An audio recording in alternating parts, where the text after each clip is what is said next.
Good evening, ladies and gentlemen, and welcome to Griffins Stadium here at Raider Pavilion on the campus of Moorpark College. We have a matchup here today between the 1-2 Moorpark Raiders and the 2-1 Grossmont Griffins.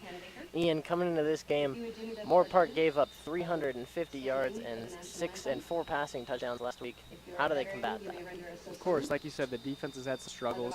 They get their guy Daniel Pierce in there on the run stop, keep the pass rush coming with DJ Diaz and Amari Thomas, and make sure to stop that quarterback. You see by the dawn's early light what so proudly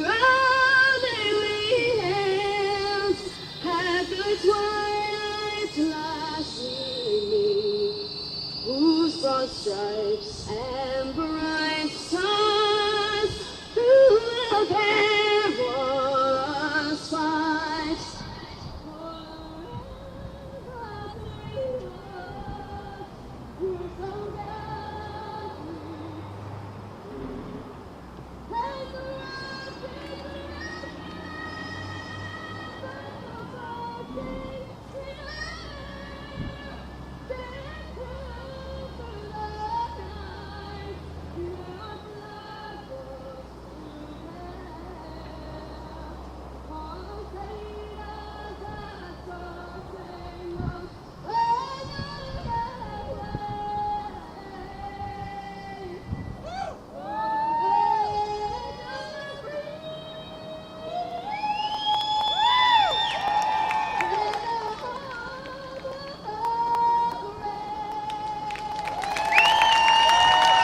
Thank you.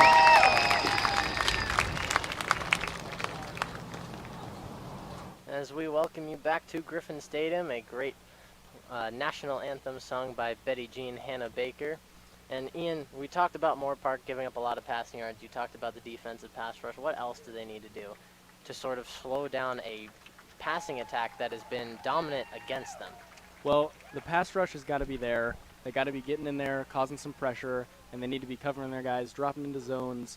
No missed opportunities. You know, you gotta, if the ball's in the air, you gotta attack it, aggressive, and they gotta get in there and get the quarterback. So execution, the key for the Raiders. On the other side for Grossmont, Keon Holloway ran for 168 yards and 2 touchdowns in a win over Orange Coast last week. So they have the momentum, and especially the rushing game. What do they need to do? Are you going to attack a weak Moorpark defense in the last couple weeks against the pass, or are you going to go towards your strength in the run? I think they got to keep the run game going. You know, he had 2 touchdowns, 100-something yards, and he's been a dominant force this year.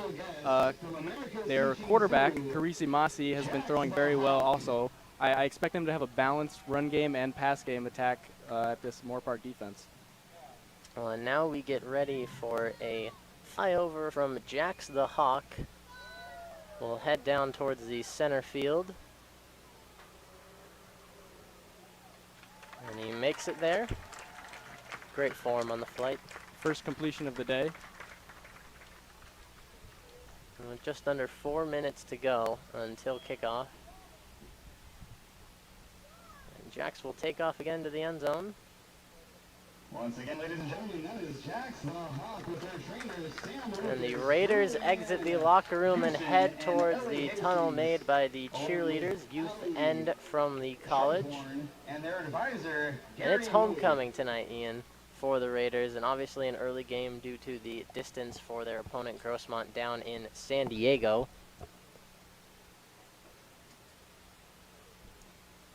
And in terms of the last 5 years for head coaches, in terms of the Raiders, Mike Stewart, a career record of 16-38.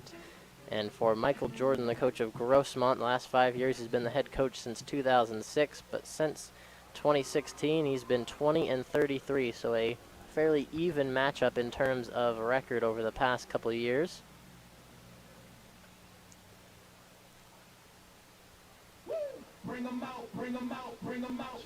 As we get ready to introduce the home Moorpark Raiders.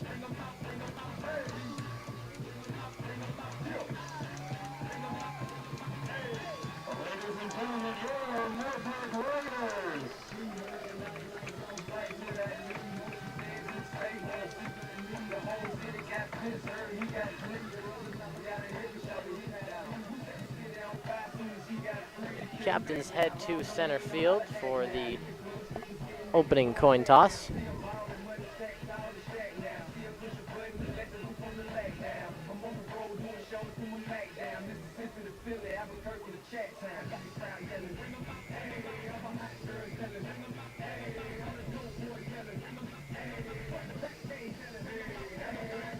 And the Grossmont Griffins exit their locker and head to the field.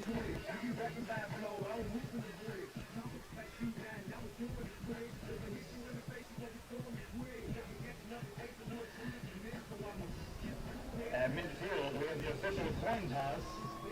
Dale Parvin, CEO and President of Moorpark Chamber of Commerce, with the City of Moorpark Mayor Janice Parvin.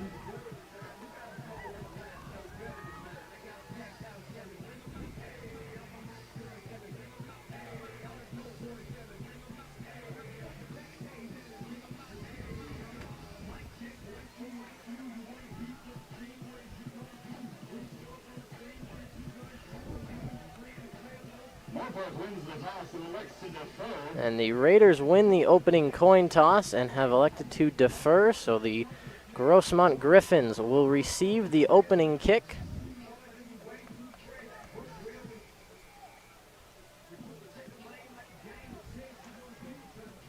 Will be sent away by number 48, Daniel Burke, when the teams line up. Now Burke, the last time in this stadium, 2 field goals in the last minute to push the Raiders past the Santa Ana Dons, a score of 30, I believe 35 to 32. That's right, Luke. The offense was driving that game. They were very efficient, but the game was won by Daniel Burke that night.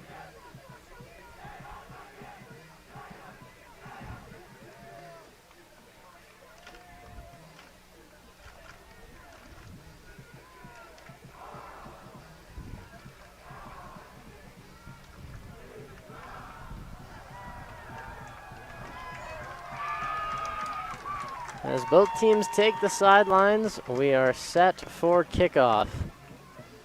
Solid 85 degrees out and sunny on this Saturday afternoon. The scoreboard clock winding down to 15 seconds, and we will be underway.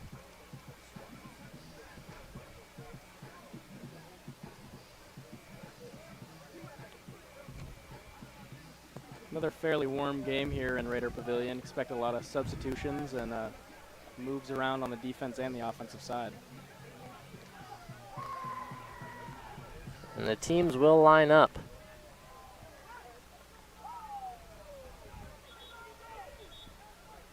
Moorpark, an undefeated home record of 1-0. Grossmont undefeated on the road, 1-0 as well. So something we'll have to give today.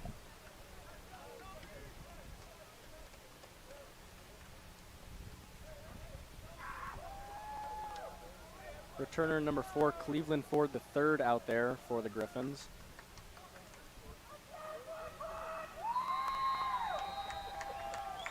KJ Hunt back to receive the kick.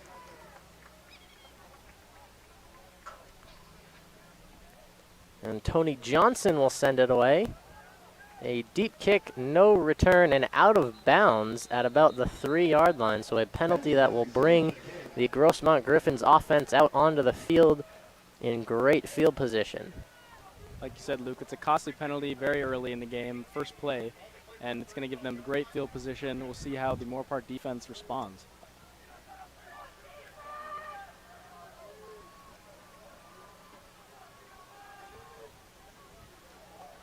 Daniel Pierce, a captain out there in the secondary, along with Amari Thomas on the D-line,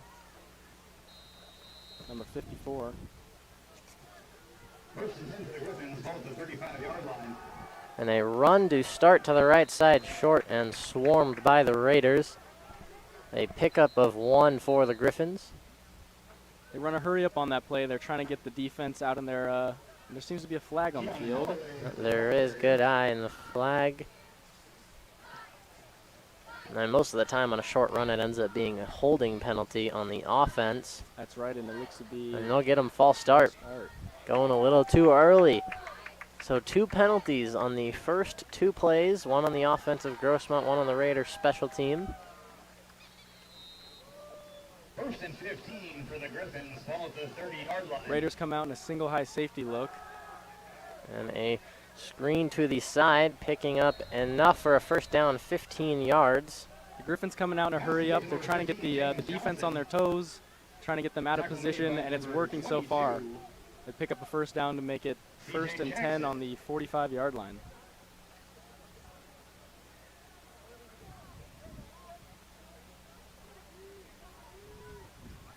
Well, Grossmont spreads it out once again. Trips towards the right side, the snap. Rolling to his right and firing complete. And breaking a tackle near the first down line to Cleveland Ford III. Carisi Masi doing a real good job in the sprint out game. Still putting the pressure on the defense, completing another quick pass and close to a first down. Brings up a 2nd and short across the 50-yard line into Raider territory.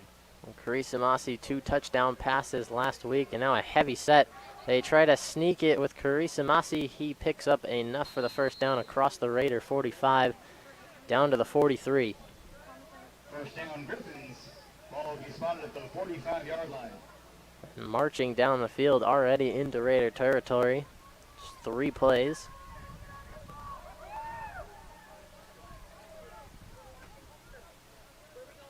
And unlike what we've seen a lot of fast-paced, hurry-up, no-huddle offenses. Grossmont definitely a team that's willing to change the pace of the game and sort of keep it in their own hands with these huddles. Here's Kiramisi with the snap.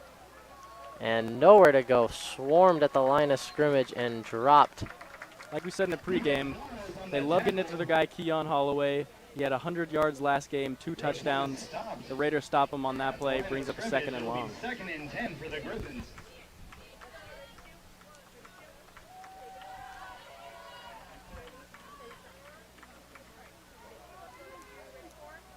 Carisi Masi under center.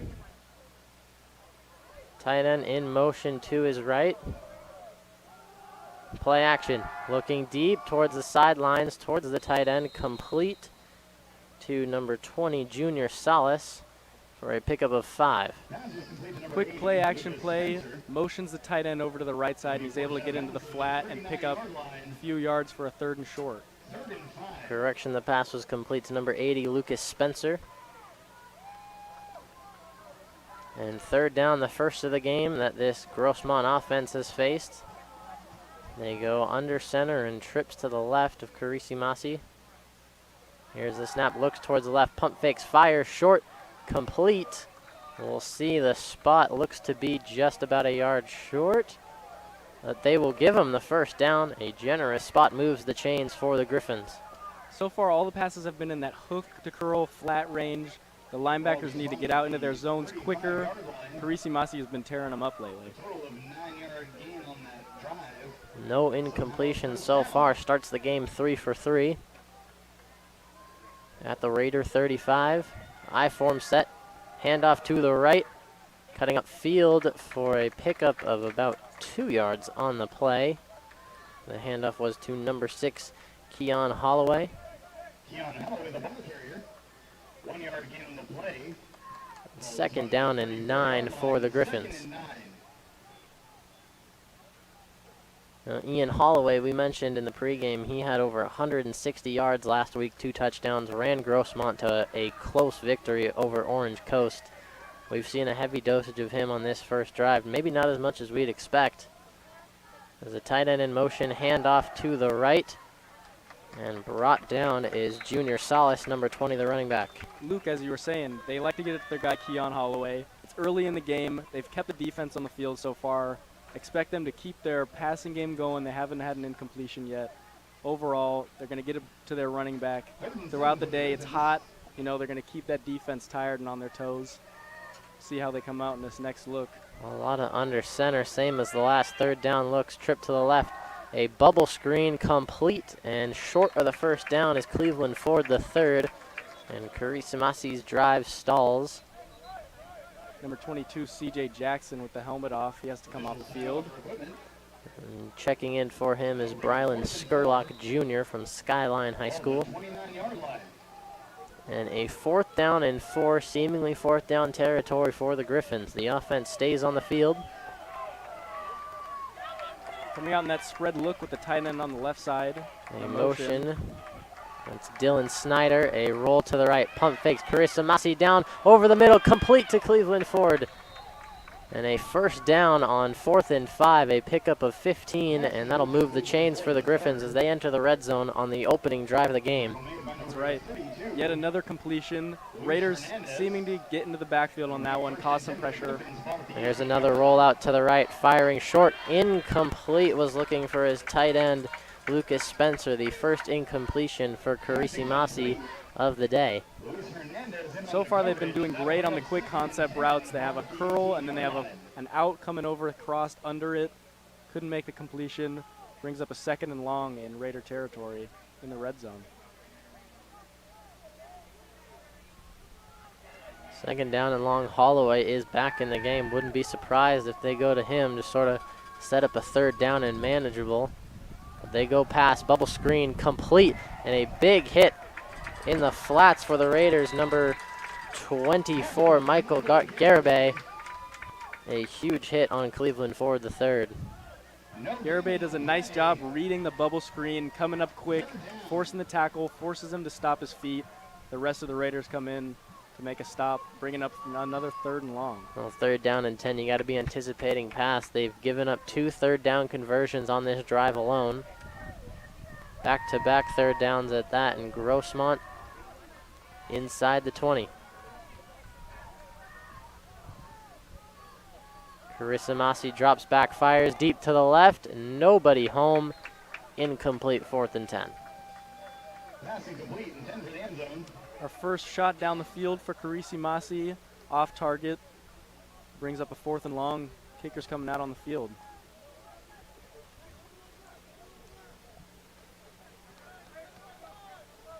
And the kicker for Grossmont, 2 listed, Colton Dietrich and Camden Vance,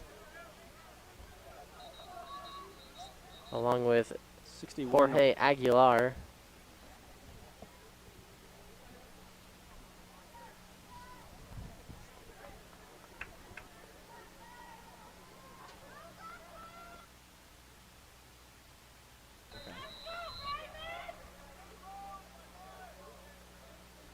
A snap, hold, kick is no good, wide left. No good. Jorge Aguilar coming into this game with a 50% field goal percentage, but a 92% extra point percentage. Well, that one gonna hurt the percentages a little bit as it falls no good, and the Raiders with a stop force a 4th down and field goal attempt. It is tied 0-0 after the first drive, 9:20 to go, and the Raider offense will take the field for the first time tonight.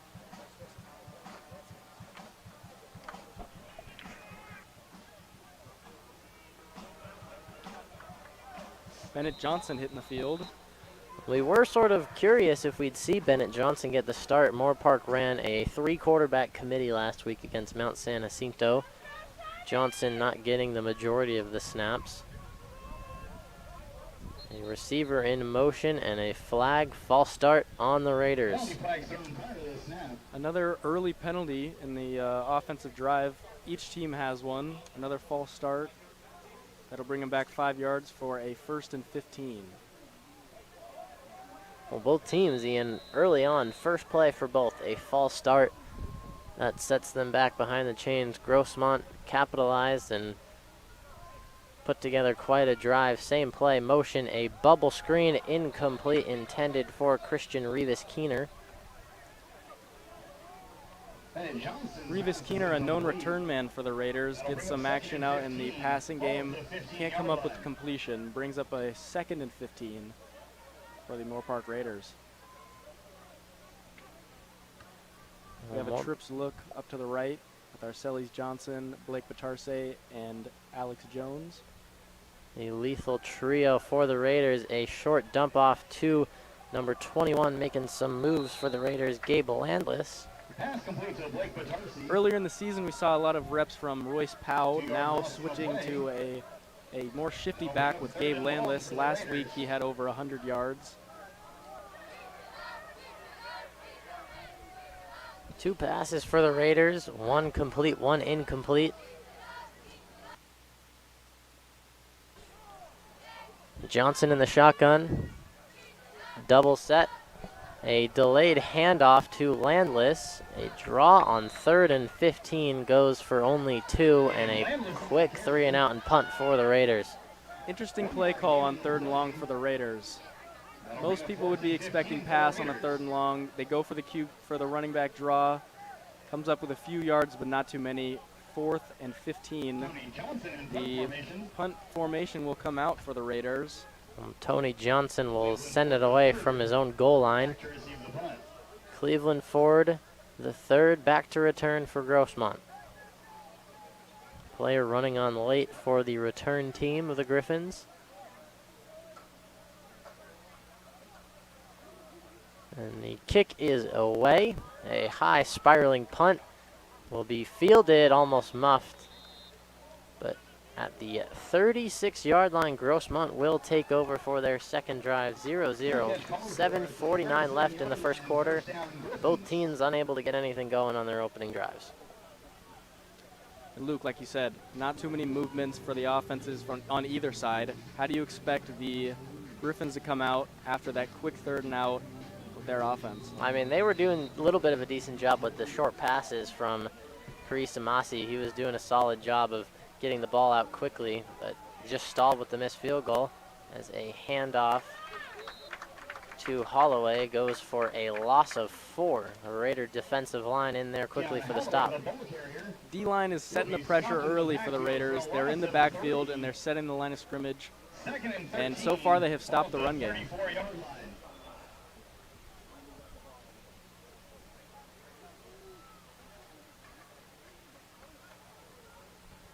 Second down and 13, the official spot.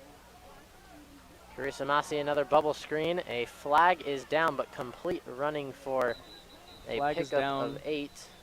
Looks like it could be an illegal block downfield. It was complete to number 16, Paul Solanke.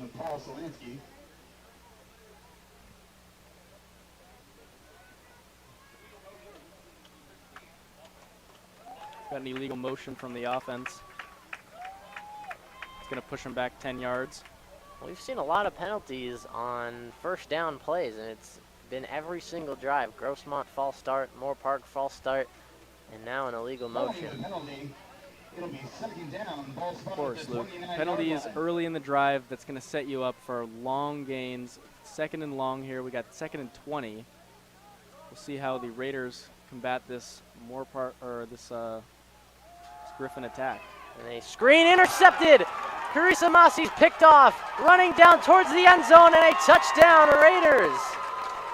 A quick score for Arfuno Morales. And the Raiders take a quick lead on the defensive touchdown. We saw one the last time they were here, a record 99-yard touchdown return fumble for the Raiders. That was number 32, Luis Hernandez, and now Morales gets it done for the touchdown. Great read by number 90, Morales. He notices it's a screen pass. They have pressure in on Carissa Masi. He's not able to get the ball out there far enough, and the D lineman gets a catch. First of his career and a touchdown. Well, the big man reads the middle screen perfectly, and Carissa Masi did not see it coming. He throws an interception for his 2nd straight week. Early score for the Raiders and a huge boost of confidence with their 2nd defensive touchdown of the season.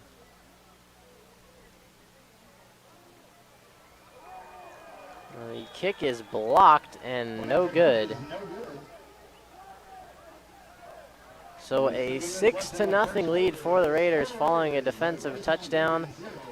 Grossmont will receive. Now, Ian, following a pick 6 granted on your first interception thrown of this game, Carissa Masi, what do you have to do? Are you going to stay level-headed? Are you able to command this offense still in the same manner? You got to stay level-headed. Obviously, they had those penalties early. That's going to set them back. I think you got to stick with the run game. Eventually, there's going to be some open holes, and then the quick completions. They've been having those passes early with the concepts. Try to stay away from the deep passes so far, and then keep the run game going. We'll see. They'll get their chance. Right back, 7 minutes to go in the first quarter. Johnson to send it away once again. Cleveland Ford the third, number 4, back to receive. And Johnson's got to be careful. Last one he kicked out of bounds. Don't want to repeat of the opening kick. And a penalty at the end of the touchdown will move the ball up to the 50-yard line. So either easy touchback range for the Raiders, or do you sneak in an onside kick this early in the game? I know it's not necessarily the greatest idea, but you're at midfield. I think it's a bit early for that, but you never know. You could get a quick advantage. You got the defensive touchdown. Keep the offensive schemes out of their head and off the field. The kick is way out of the end zone and through the uprights. A touchback for Johnson and the Raiders. And Carissa Masi will try to lead his team back into this one, down 6-0. 20-yard line for the Griffins.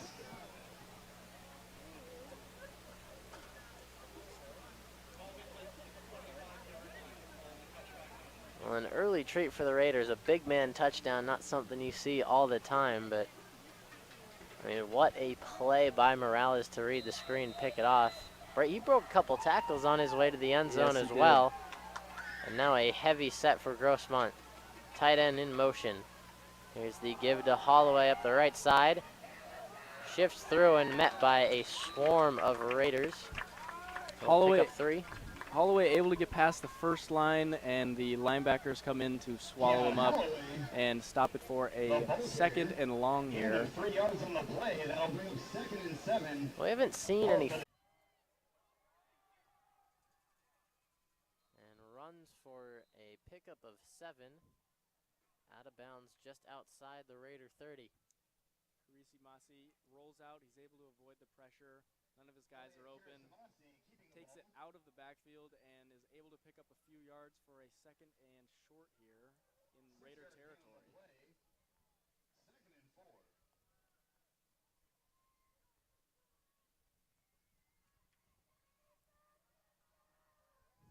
Once again, coming out in this bunch look, trips to the right side. Carissa Masi down the field, overthrows Cleveland Ford the third. Carissa Masi drops back. He wants to hit his guy, Cleveland Ford. It's a small window, and he's not able to get it in there. Overthrows him, brings up a 3rd and short for the Griffins. Peyton Casillas checks into the game. Him and Thomas will pass rush on this 3rd down, assuming pass from Carissa Masi and the Griffin offense. Carissa Masi under center. Spread it out. Carissa Masi looking towards his right, complete. A jumping catch for a 1st down, number 2, Stefan Welchel. Another short passing concept. He's able to get the ball out quick and get it to his guy. Pick up a 1st down. A ball at the 24, 1st down and 10. This would be a huge drive for Grossmont if they're able to get points on the board after a sort of clunky start that has spiraled out of control. And you give to Holloway, wide open space over the middle, and the Turf Monster gets him again at the 15. That's 2 tackles for the Turf Monster there, Luke, like you said. Quick draw play. They get it to Keon Johnson, open in the field. He's not able to stay on his feet, but he picks up a few yards, now brings up a 2nd and short in the red zone for the Griffins.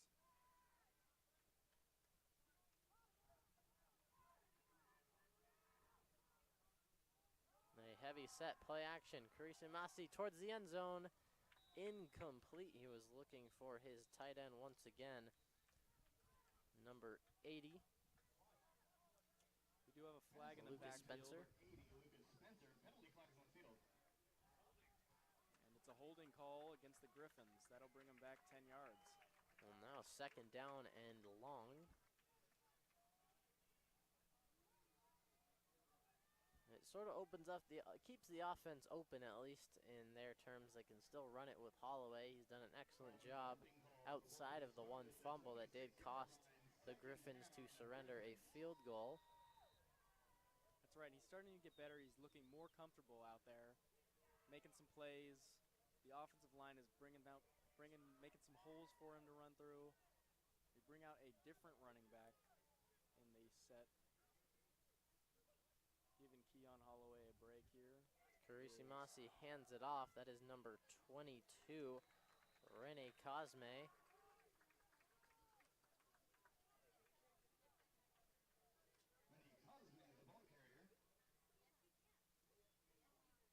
And third down and long, Ian. And a timeout, or no, end of the quarter. We will start the second quarter with a third down and 10 from the 22. End of the quarter gives them time to think about what play call they're going to have here. You're assuming it's pass, but they haven't been able to complete many passes outside of 5 yards and deeper. So far, we'll see. They could run a draw with Keon Holloway. We've seen that work. We'll see what Carisi Masi comes out with and what set they bring. Well, that was the first carry of the season for Rene Cosme.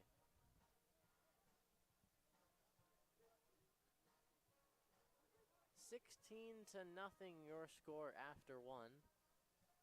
15-minute quarters.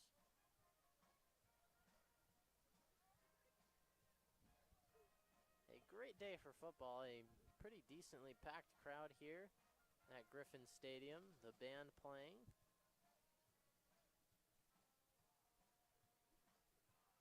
Big turnout and a 16-0 lead for Moorpark here early in the half. A big third down. They could try to get off the field, and not sure if Grossmont would be in field goal territory, yet to attempt one this game. Or correction, they have attempted one this game. My bad. A little bit of a slip up there. A missed field goal from Aguilera.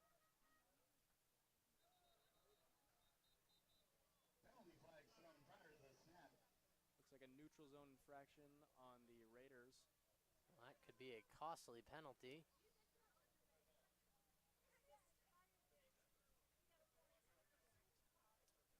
It is a 5-yard penalty, so it will remain third down, but brings up a 3rd and short. That switches up the play call here. That does, and we watched Holloway jog into the huddle from the sidelines. So now and a false start. They changed the call. Not often you see that after a call is made in confidence and they change it last second to a false start on the Griffins. Brings up now a 3rd down and 13 to go. That definitely changes the play call once again. Yes, it does. And that could leave him with a little bit of confusion. You jog Holloway out thinking it's 3rd down and short, just run the ball. I think you're exactly right, Luke. We see a timeout called. They got 2 running backs in the backfield, but it's a 3rd and 13. You're definitely expecting pass here. They're going to switch up their formation and bring out some more receivers. So a timeout called by the Raiders, interestingly enough. Possibly their personnel as well wasn't set up for that 3rd down and long play. I think both teams a little bit confused in terms of what play to call and what personnel should be on the field. It went from a 3rd down and 3 to a 3rd and 13. It's going to make a difference. Correct.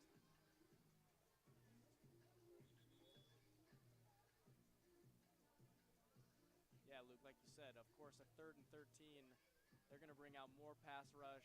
They're going to try and get in the face of Carisi Masi. And the Griffins come out in a similar set with 2 running backs and their tight end out to the right side. Chance for a possible screen. Once again, the last one intercepted. I don't know if they'll go back to that. Carisi Masi, the snap, throwing wide open to the left corner, and he overthrew his receiver. And very frustrated is Paul Solanke. He was wide open, Ian, in the zone of that defense at about the 5-yard line. Wide open, broken coverage. Carisi Masi still having struggles throwing it deep, and it brings out the kicker for the Griffins, number 88, Joshua Smith. This is a pretty far field goal.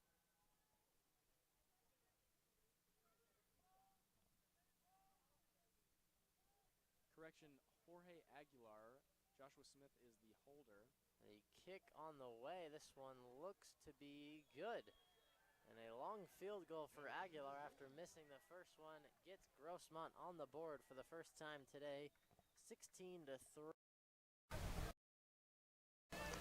That's right. That's got to give them some confidence. Grossmont gets a stop. They drive down the field. They're not able to pick up a touchdown, but they're able to get some points out of that drive. Now they will kick it off to Daniel Pierce. Well, and still down 2 touchdowns. That's got to be in the back of their head. But on top of that, their defense has looked extremely difficult to move the ball on. Moorpark, no first downs on 3 possessions, and they have managed a field goal. Moorpark receiving a huge benefit from their special teams and defensive play right now. Like you said, they haven't picked up a first on offense. Expect them to get some more momentum going. So far, Griffins have been looking better on offense, but still defensive game so far.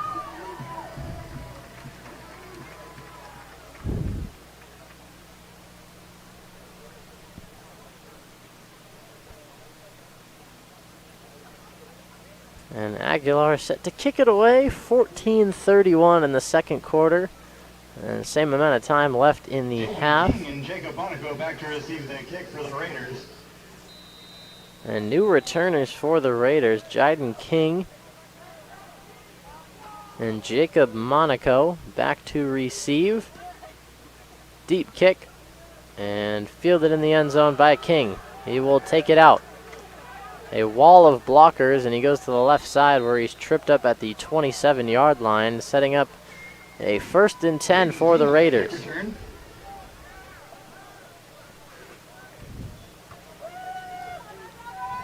He'll be forced out of bounds at the 28-yard line. The Raiders need to get something going after 3 straight 3-and-outs.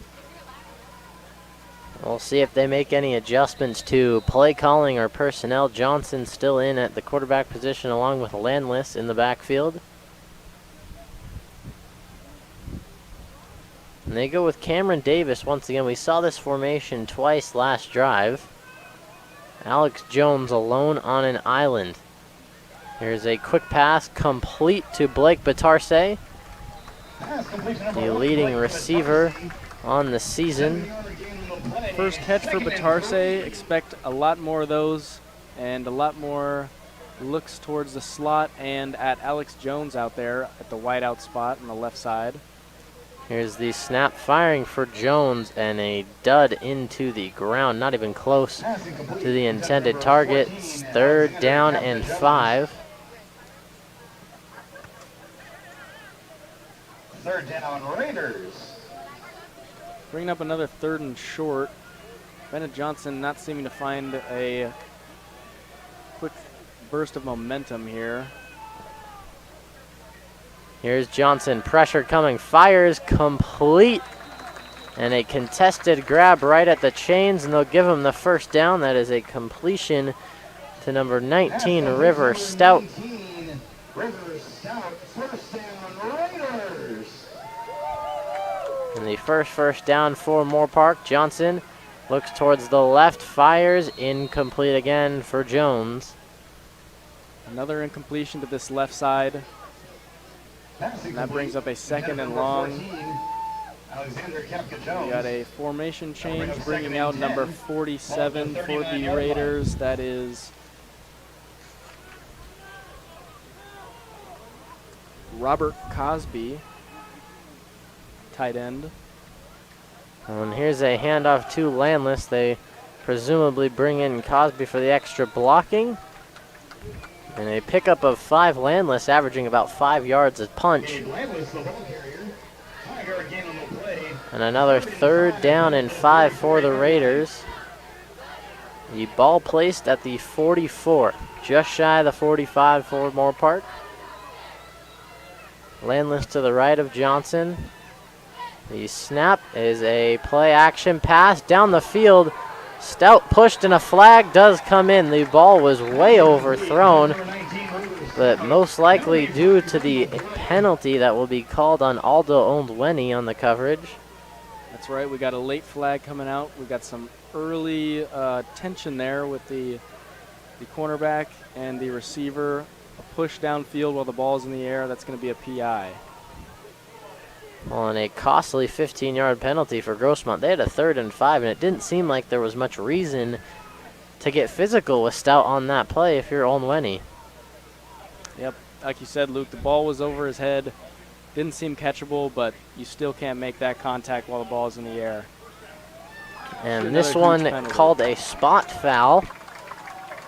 Will be placed at the 42. Raiders coming out in a power set once again with Cameron Davis and Landless in the backfield. Here's a play action pass, complete to the left side to Christian Rivas Keener. Got another flag coming out here after the play. And a couple Grossmont players pointing that it's on the Raiders, a possible holding on Jones.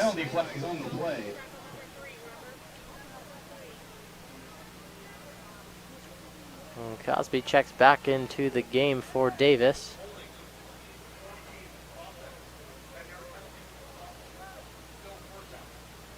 They do get Alexander Cappy-Jones on the holding call. That's right, another tough penalty. Sets them back for a 1st and 20 here. Following the penalty, it'll be first down for the Raiders. And they're brought back to midfield just on the plus side of the 50, make it the 49.5. Shotgun formation. Shotgun pass for Johnson, firing for Batarse, a little high and incomplete, in and out of the hands. Second down, Luke, they've Moorpark. been moving a little bit better on this drive, but so far they have not been able to connect well. And this brings up a 2nd and 15 for the Raiders. So what play call are you looking for here? Are you looking for another quick pass, try to catch him off guard with a run? Well, the quick passes haven't been working so far, and they haven't been able to throw it very deep as well. There's a screen to Jones, and Grossmont read it like a book. Number 33 on the tackle, Raymond Bernard, the linebacker from Patrick Henry, San Diego. Third down. A great play. And a 3rd and forever for the Raiders. The drive seemingly stalling at midfield. 3rd and long, they're coming out with the trips right look. Landless still in the backfield off to the left. Here's Johnson, the snap, firing for Jones over the middle. Incomplete, contested, no flags. And a 4th down and long and a punt for the Raiders. That's a huge drop right there. You get that catch, you're possibly in field goal range for Daniel Burke, but instead it's an incompletion. Out comes Tony Johnson to punt for the Moorpark Raiders. So a little bit of life for the Raiders, but goes away just as quickly as it arrived.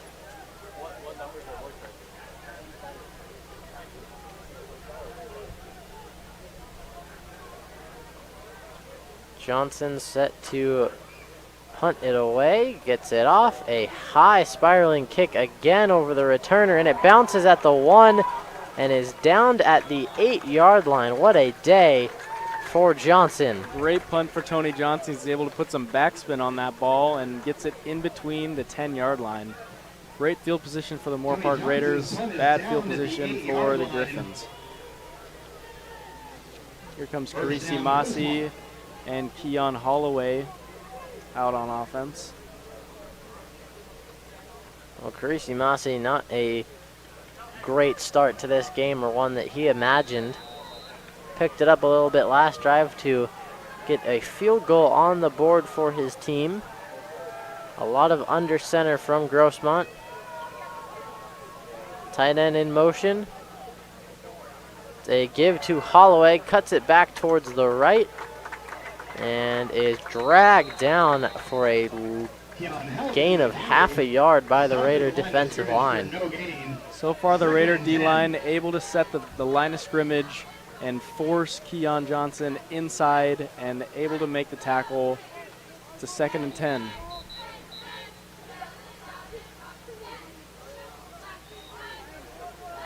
Officials timeout for injury. And an injured Grossmont player on the field. Not sure of a number.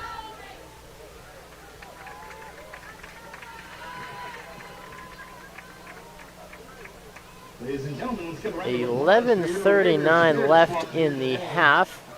16-13 in favor of the Raiders.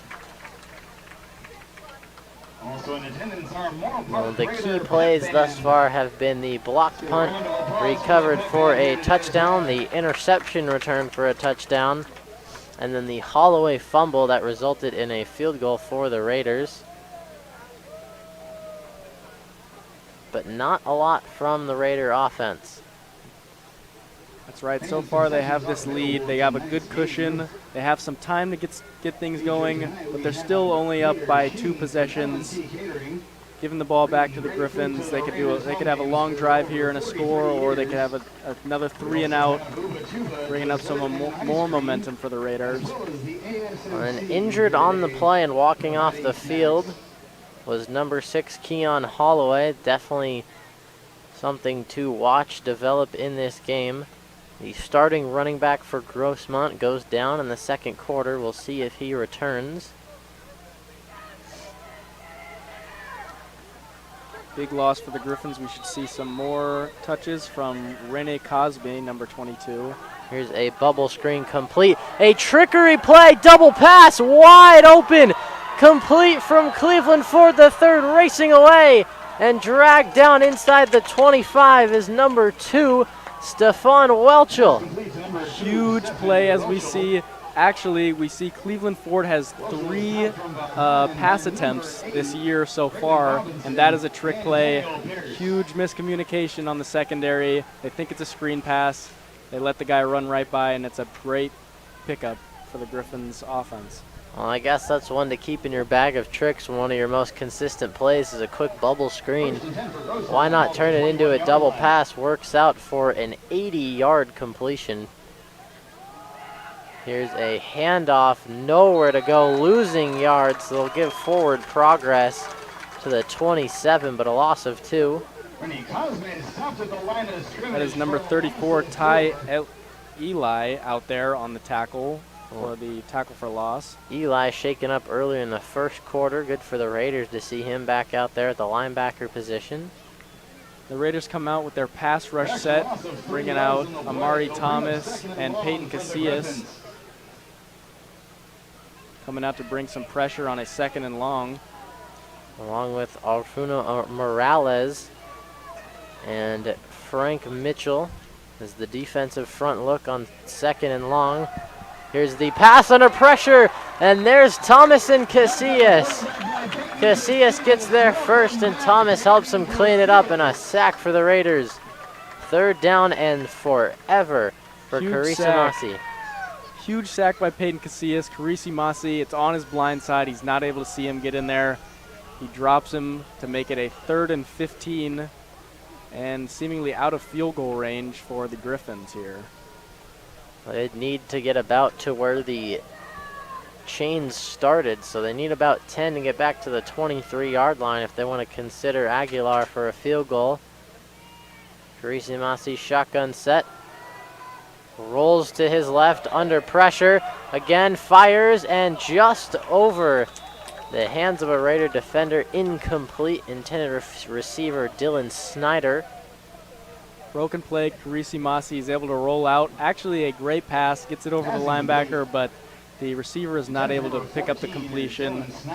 Brings up a 4th and 15. They are bringing out the kicker here as Jorge Aguilar made the 2nd one that he attempted, missed the first one from shorter. And this kick will be a 47-yarder, 4 more than his season long of 43. To make it a 10-point game. Snap, kick is on the way, does not have the leg, and short. Was on target, but not enough for Aguilar. And the Raiders take over with 9:31 to go. The defense holds for another stop and the 2nd missed field goal of the game. That's right, Moorpark Raider defense. They're able to bring some pressure. They're forcing incompletions in the passing game, and they're rolling here. Let's see what the offense can do.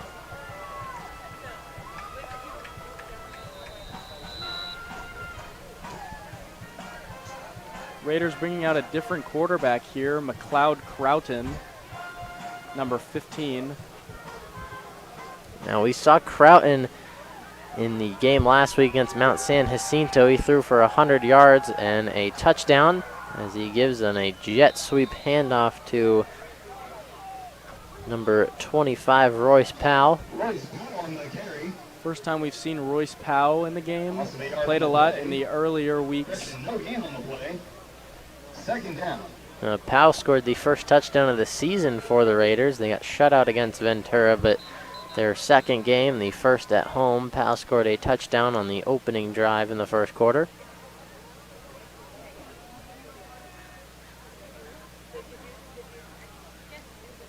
Receiver Blake Batarse out here on the island on the right side, number 1. And a trips left look. And they get him to jump early. Croughton with the hard count.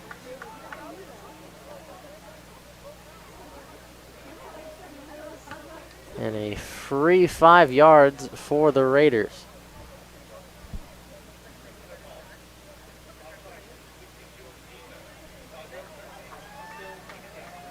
McLeod Croughton able to attack the discipline of the defense in the early downs and pick up a few extra yards without showing any strategy. 36-yard line. Brings up a 2nd and 7 for the Moorpark Raiders.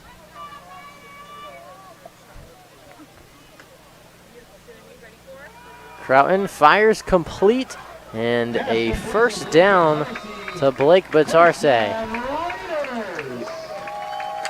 And a first down for Moorpark. A rare occurrence in this first half for the offense, but trying to get something going, build some momentum and confidence. Arcelis Johnson checks in for Justin Ogley.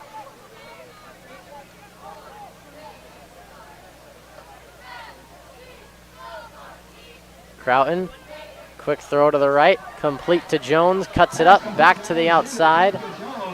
Not a lot of space to work with, but he picks up 4 yards. Second down and 6. Jones bobbles the catch, able to complete it. Looks upfield, doesn't find anything, wants to make a shifty move, go to the left, go to the right. He gets tackled, and that brings up a 2nd and 8 for the Raiders. Timeout for injury. An injured Grossmont Griffin on the field. But what do you think of the quarterback change? I think it's smart. They haven't had any movement early in the game. McLeod Croughton goes out there, picks up 2 completions, doesn't have any incompletions so far, and they got a first down. They're moving much better than they have earlier in the game. To all Moorpark College athletes and go Raiders from UCLA Health. Well, see, it's working out thus far. I mean, Croughton's delivered a couple good passes, like the screen to Jones at the throw. We saw Johnson attempt twice. Couldn't get it out there to him. But Croughton led the team last week. The majority of the quarterback snaps. He split them with Luke Rasmussen. Yet to see him today. He runs the goal line offense for the majority, sort of a scrambling speed quarterback option. Something that the Raiders had last year as well, with Trevor Youngman. Raiders come out in the trips right look. Here's a handoff to Powell to the left side, and he is flipped head over heels at the 46-yard line, a loss of 2. Royce Powell takes a big hit and fumbles the football, but the ball goes out of bounds. Well,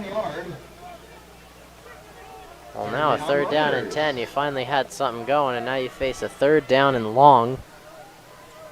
3rd down and long. Look to their deep guys, Alex Jones and Arcelis Johnson, both on the right side here in the slot. Croughton steps up in the pocket. He's going to run.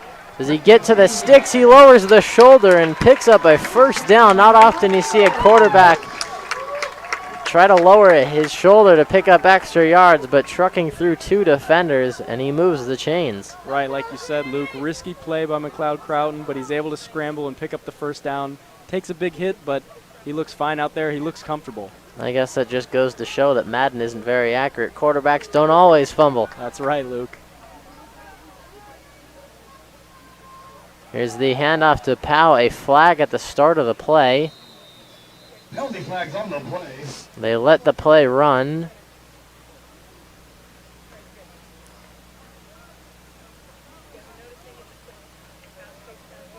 And a sideline warning on the Raiders. Getting a little too excited on the sidelines there. Justin Ogle into play. In the slot, they take out power back number 47 for the Raiders. That is the tight end, Robert Cosby.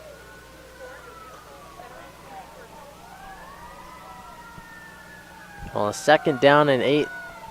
The power run counts. Play action, pump fake, and overthrows an open Alex Jones, and Croughton wishes he had that one back. Misread by the receiver and the quarterback. It's a quick hitch and go by Alex Jones on the island on the left side. Not able to come up with the completion, but it brings up a 2nd and long. They're bringing out Cameron Davis and Robert Cosby in a power back set, it looks like. Out comes Alex Jones. Jones, as we mentioned in the pregame, he's been an emerging receiver for the Raiders over the last couple weeks. It started in the game against Santa Ana, and a penalty against Grossmont will move the chains, and a 1st down for the Raiders at the 32. Didn't see a flag come out, did you? I did not either. 3 yards for the Moorpark Raiders. Monaco in motion. It's a handoff to Powell, and Grossmont swarms, tackled by 9 defenders just about, and a loss of 4 to start the drive. Or to start the set of downs, rather. It's a quick option play for the offense, and the Griffins are able to eat it up behind the line of scrimmage, bringing up a 2nd long for the Raiders. Out comes Alex Jones again. Marcellus Johnson and Blake Batarse out here on the right side, with Royce Powell in the backfield.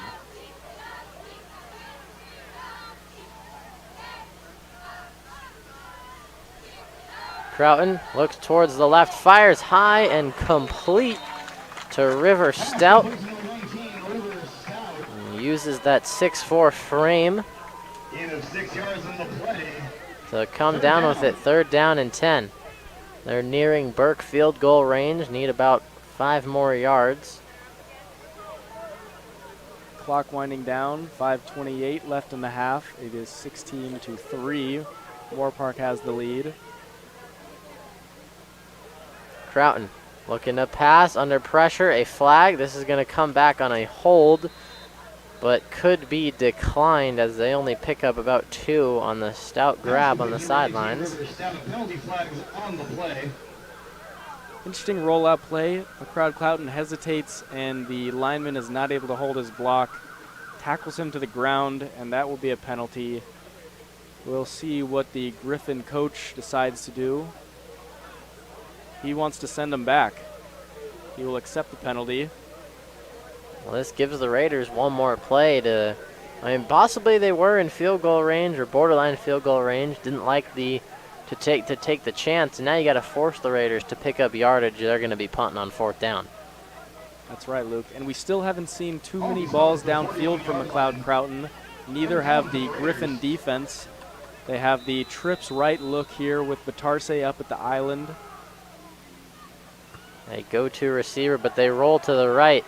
Croughton fires, incomplete. High intended for River Stout, his favorite target since entering the game, and a punt for the Raiders.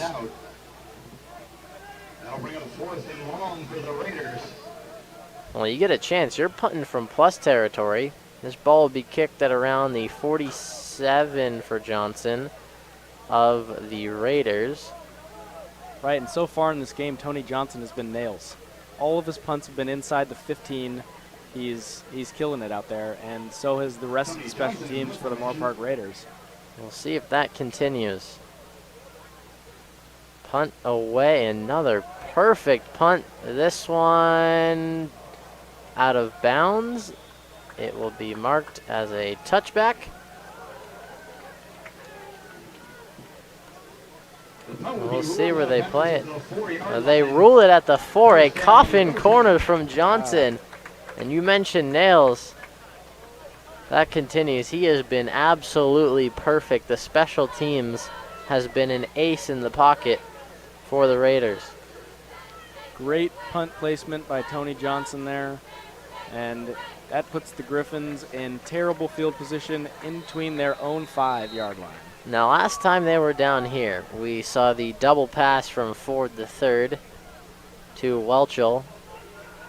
I don't know if you can really go back to that after you've already used it. It's kind of like one of those plays where you don't run trick plays multiple times in a game. Obviously, if you run your bubble screen a couple more times and the Raiders don't adjust, why not throw it again? But they got a long way to go, 96 yards to get to the end zone. Here's the handoff, Holloway back in the game. Of course, Luke, like you said, this needs to be a fundamental long drive. They need some points out of this going into half. They pick up some yards with the run with their guy, Keon Holloway. He's been solid all season. He gets a good run that brings up a 2nd and 5. We'll see how the Raiders respond to that one. They take out Amari Thomas. Expecting another run play here. And they go under center. We've seen most of the game. Pass to the right, complete. And out of bounds for a... Well, they might rule him just short. Looks as it'll be 3rd down and inches. The pass was complete to Cleveland Ford the third. That'll bring up 3rd and 1 for the Griffins. 3rd and 1, they send Keon Holloway out there and a few more linemen. So I think it's kind of a telltale, a run goal line formation coming for the Grossmont Griffins. An essential 3rd down. And the officials pause play, reset the ball.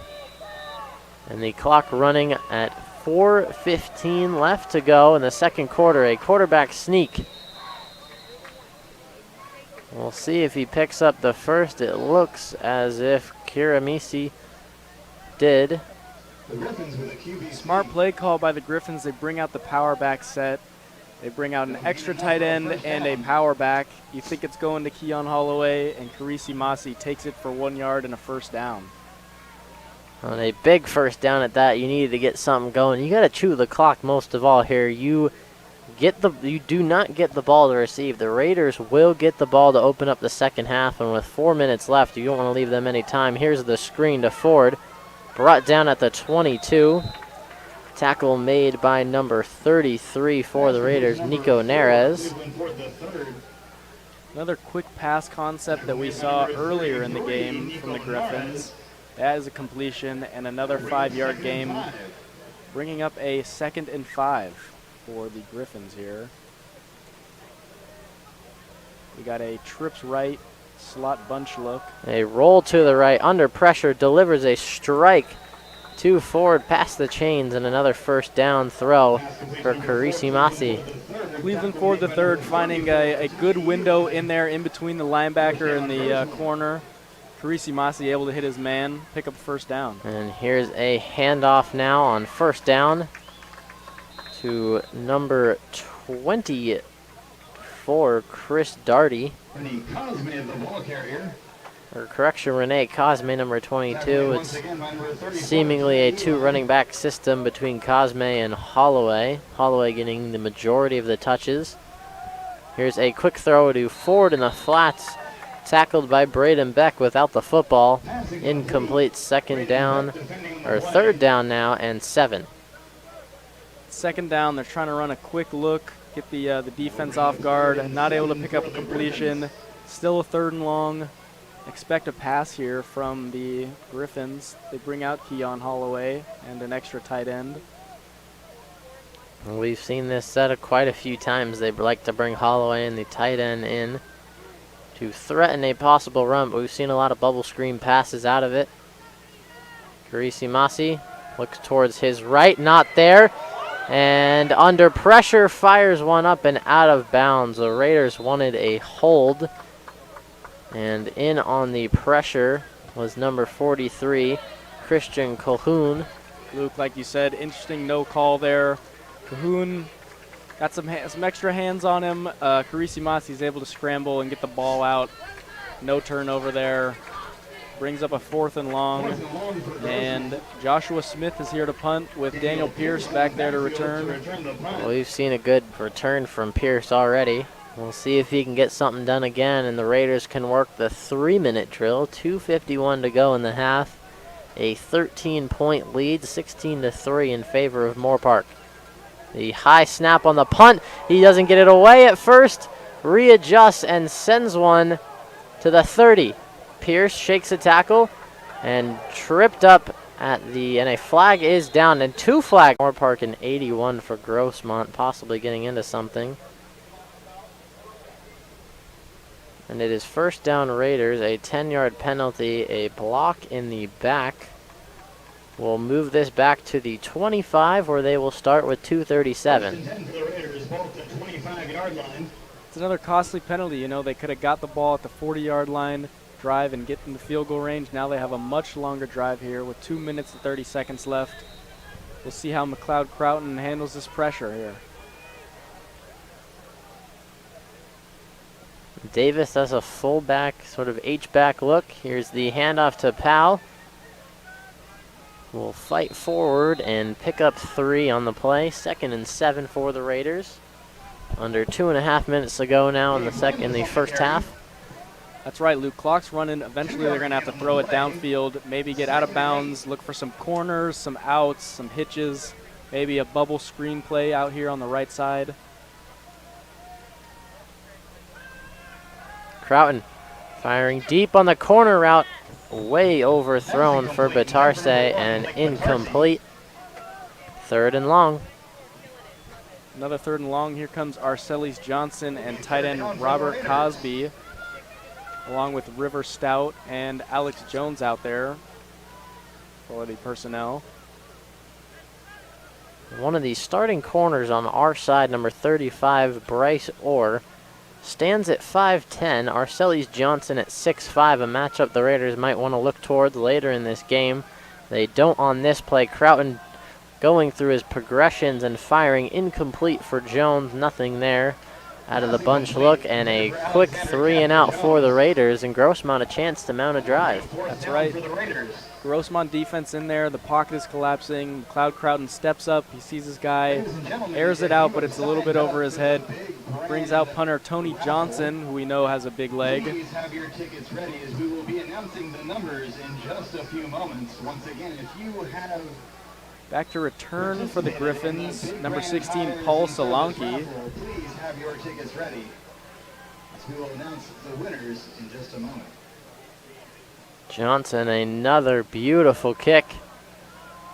This one will bounce at the 33 and take a Moorpark roll to the 25 of Grossmont. Under 2 minutes to go, Ian.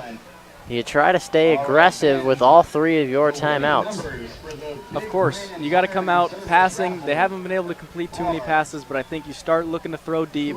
You need some points going into half for your confidence, and of course, Carisi Masi able to roll out quick on his feet. We'll see how they respond to these defensive stops here from Moorpark Raiders. Here's a handoff to Holloway, and Amari Thomas all over that one, drops him for a loss of 1. And Casillas is down on the field. Officials timeout for injury. Once again, the winning a big piece for that Moorpark Raiders defense. Already a sack here today. Peyton Casillas, number 31, down on the field. Didn't see him play in the first couple of games due to an injuries. If you have those winning tickets, please report to the Big Brand Tire and Service booth. Down on the field. Hopefully all is okay for the star pass rusher of the Raiders. And that's a big part of this game, is the pass rush against Carisi Masi. But a minute 40 to go. As you say, the defense has been getting in there all game. They're getting the pressure on him. He's feeling it. And they're forcing incompletions. Peyton Casillas walking off the field on his own terms. He looks to be all right. Jogging off now, so must have just been either cramping, possibly a stinger, but he's all right. That's right. Get some water, have some mustard or a banana. Get back out there for pass rush. Some pickle juice in a Gatorade bottle. That's right. The chances are he will return in this game. Now a shotgun set for Carisi Masi. Here's the throw complete, and breaking the tackle. I was going to say a great wrap-up tackle for number 22, C.J. Jackson, but escaping for a pickup of 3 extras, Stefan Welchel. Carisi Masi still getting pass rush in his face, but he's able to complete that pass and pick up a few extra yards. It's a 3rd and 5 now for the Griffins. Deep ball for Carisi Masi and overthrown. He wanted number 7, Dylan Gabase, standing at 6'3", the tallest receiving threat for the Griffins. Number 24, Michael Garibay, DB out there in coverage. Garibay blocked the punt and recovered it in the end zone for the touchdown, part of that 16 points the Raiders have on the board.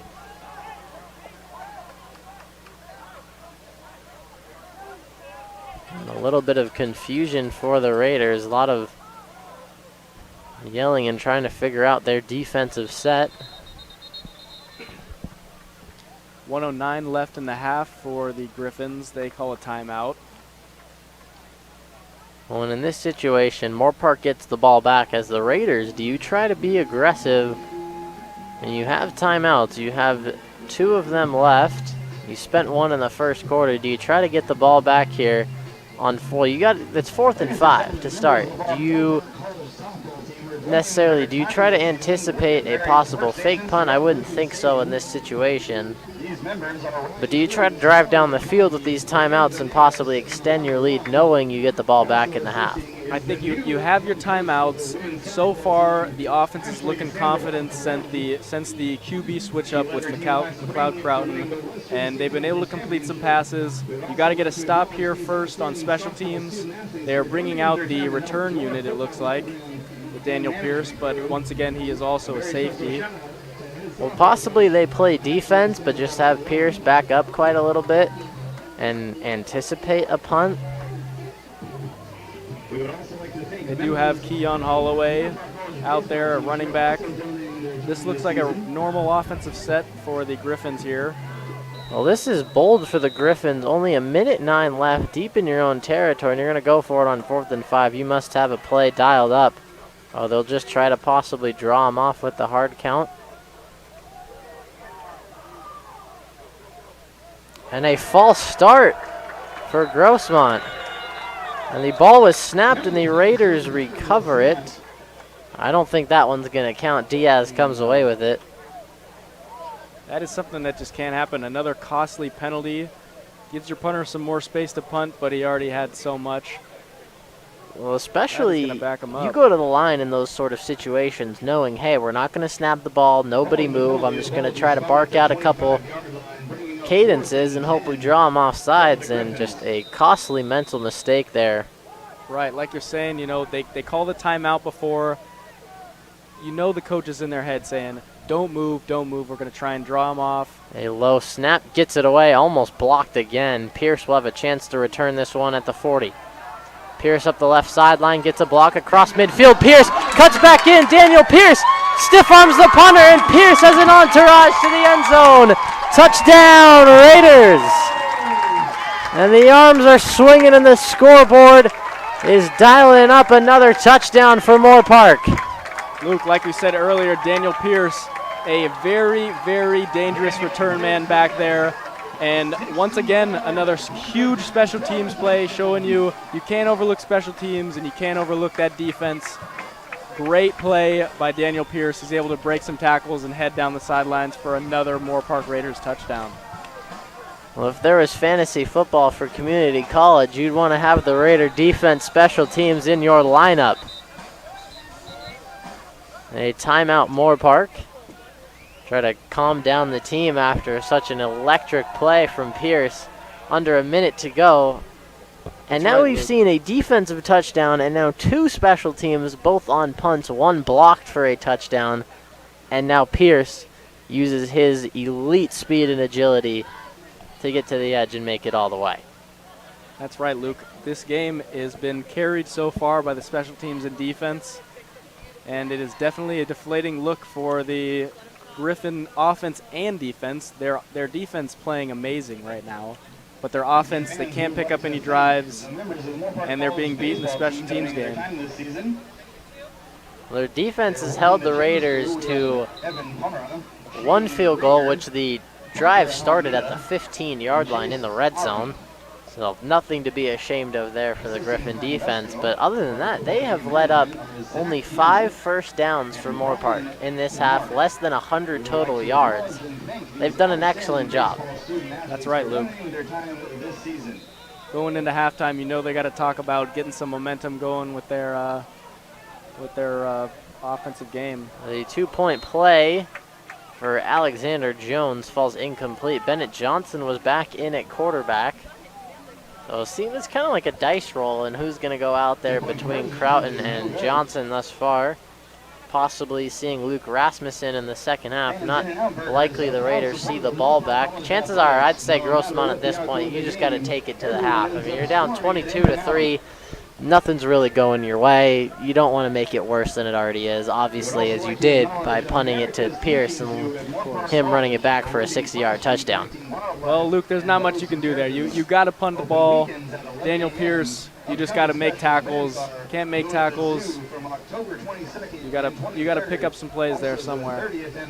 Here we go. We have Tony, correction, not Tony Johnson. We have Daniel Burke kicking off to number 4 out there, Cleveland Ford the third. Maybe giving Johnson's leg a rest with how well these punts are. I mean, the way the offense is playing, they need him to continue having a great day. And a dribbler fielded quickly by number 21. And cutting back to the left side, a chance and an interesting call by the Raiders. They tried to dribble it right down the field. Taman Palefi. Very interesting play call, like you said, of course, Luke. The Raider defense has been able to stop their offense the entire game. You kick it deep, they're taking it out to the 25, the 20, 30 maybe.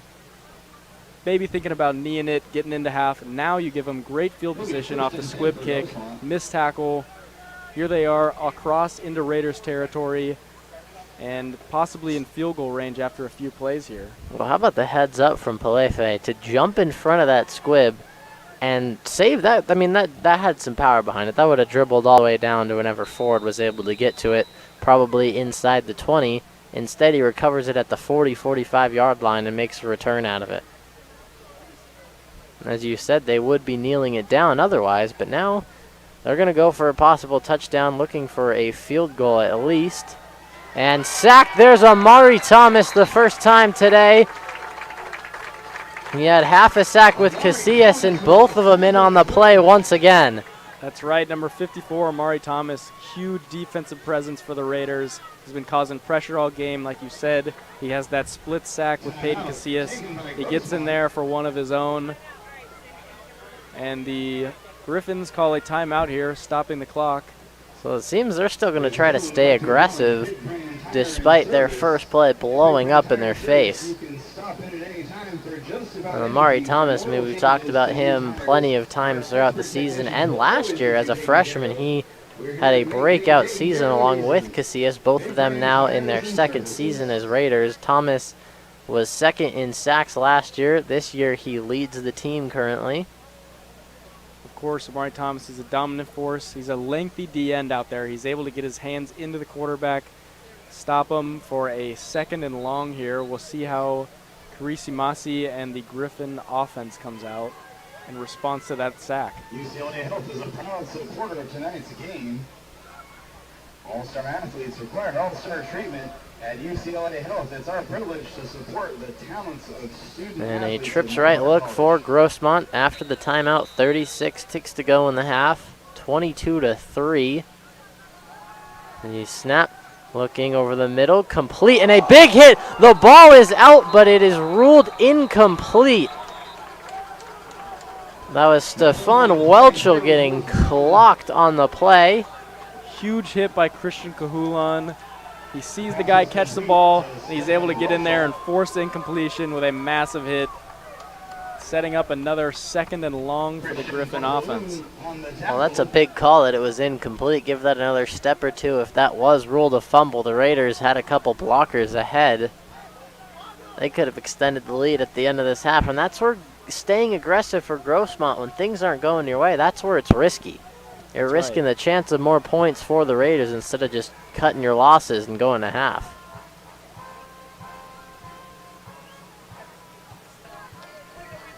At the too high safety look, expecting a deep pass here from the Griffin offense. Both corners playing way off. Here's a rollout under pressure, a screen to the backside for Holloway, juggles and incomplete. A little bit of misdirection does not work out. 22 seconds to go. That brings up a 4th down, and the Raiders, they still have 2 timeouts. They're going to force a punt here. Staying aggressive, like you said, doesn't work out for them, and they are now giving the ball back to the Raiders with 20 seconds left. I mean, you got to be thinking, you got to kick this out of bounds or basically anywhere where number 13 isn't. You cannot let up another return if you're the Griffins. On this play, only 22.4 left. The last one went for 60. This one would have to go for at least 80. Pierce back at his own 13 in the shade. And a timeout. They're going to have to talk this one over. Timeout for Grossmont, seeming to be moving away from punting towards Daniel Pierce. We'll see what they talk about in this timeout huddle. That might be the smart idea, just based on how this game has gone. I mean, you're at midfield, right? There's 22.4 left. Moorpark's offense has rarely moved the ball, especially not in a fast-paced way. You probably need about 20 yards to get in Burke's field goal range. It may be a smarter idea to chance it or possibly even run it, just to take a couple seconds off the clock, maybe get a couple yards, catch them off guard like a draw play, maybe a screen if you can, just to avoid kicking it to Pierce. But they're going to keep the punt unit out. They definitely took that time out to talk over blocking schemes, making sure they know they're not kicking it, unless they do think they can kick it to Pierce, and the last one was just a fluke. That's right, Luke. They're definitely talking personnel, blocking schemes, everybody on their assignments. A high snap kick is away, and Pierce runs up to field it. Full steam ahead. Pierce to the right side, has a seam, cuts back towards the left, and will be brought down at the 35, and a late flag thrown from the far sidelines near the tackle. Another great return by Daniel Pierce, showing that dangerously fast speed, and he's able to break a couple tackles, brings it up to their own 41-yard line, excuse me. We'll see what the penalty is. If this is on Grossmont, could be huge. If it's on the Raiders, I expect them to take it to half.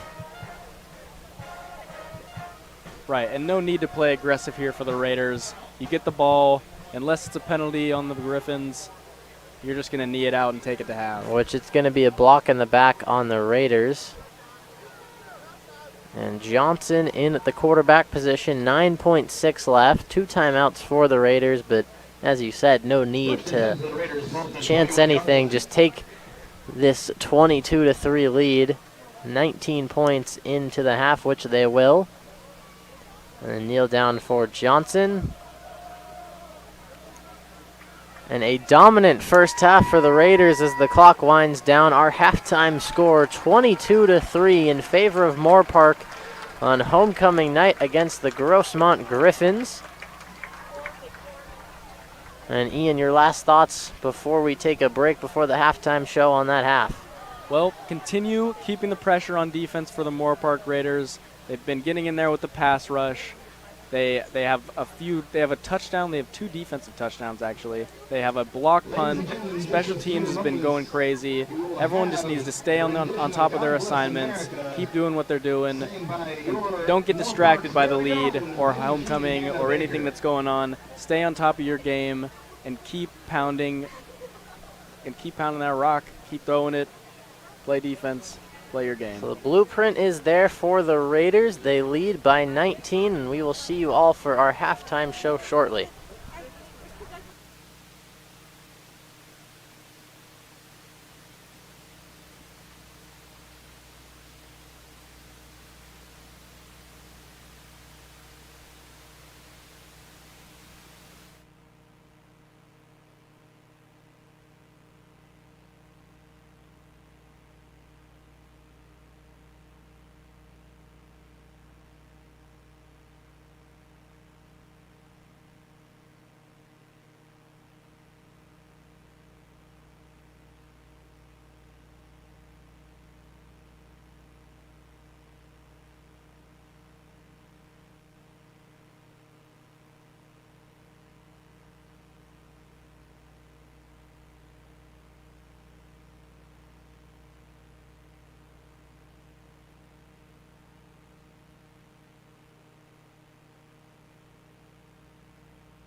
As we welcome you back, ladies and gentlemen, to Griffins Stadium for second half action for Moorpark Raider football, taking on the Grossmont Griffins.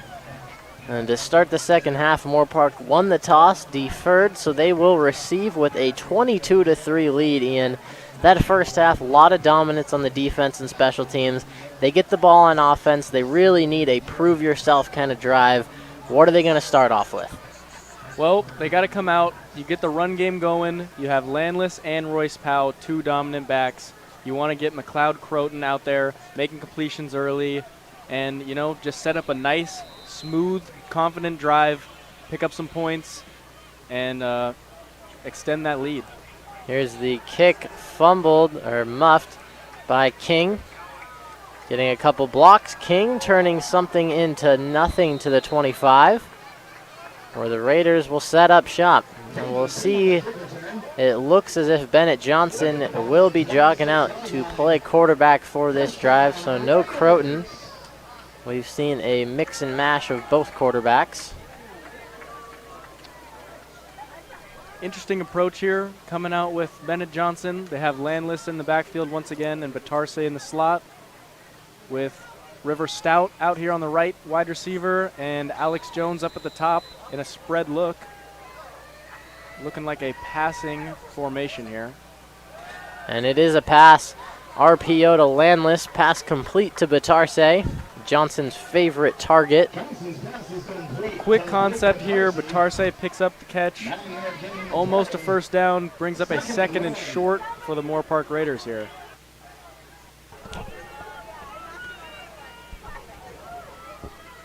And now looking quick, complete to Stout. And a first down quickly for the Raiders. So they go with back-to-back RPO plays to Landless. You mentioned that they should run it. They decided to go with a couple option runs that lead to passes and a quick two-play first down. Here's Johnson, screen to Stout in traffic, gets a block and brought down at the 50.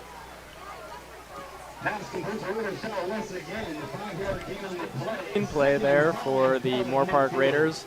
River Stout comes across down the line of scrimmage on a rocket screen. The slot receiver comes out for the block, and they pull a tackle out into the defensive. And they play action on the screen, then fire high, almost intercepted. It should have been right into the hands of Palefe at the safety position. And what do you think of that one? Defense is getting pressure on Bennett Johnson there. He actually throws it while he's being hit, and luckily the ball is not caught for the Raiders on the defensive side for the Griffins. There's a quick pass, tipped at the line, incomplete for Batarse, and a promising start. Stalls at midfield, and a 4th down and 5 punt for the Raiders. Well, on that I believe, second down, the almost interception, they went on the fake screen to Stout and then tried firing it back up to the seam to Oglad. Decent play design, wouldn't you say, but just terrible execution because of the pressure. Bad execution, and they had a few plays run, exact same concept.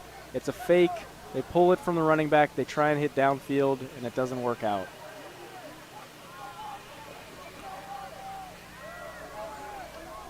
And the punt down to rolling inside the 5 for the Raiders. Another amazing punt by Tony Johnson, the MVP of the game so far. Gets it in between their 5-yard line. Out comes Carisi Massa and the Griffin offense. In a slow first half. This is their 3rd drive that they have started inside their own 5. And they started at the 3, the 4, and now the 5. So they're slowly inching forward in field position, but not what they need to start this second half. The defense got off the field pretty quickly. Coming out in a spread look here with Keon Holloway in the backfield, their main guy for running back. Here's a pass. Carissa Massey pump fakes, fires way over the head of Cleveland Ford III and incomplete. Another quick concept play for the Griffin offense. Raiders are in there on the pass rush, forced an incompletion, brings up a 2nd and long at their own 5-yard line for the Griffin offense.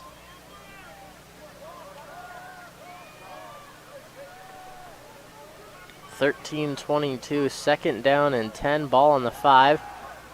And incomplete once again on an out route, this time Paul Solanke. Passing complete. Center number 16. Another quick concept, just like the last play.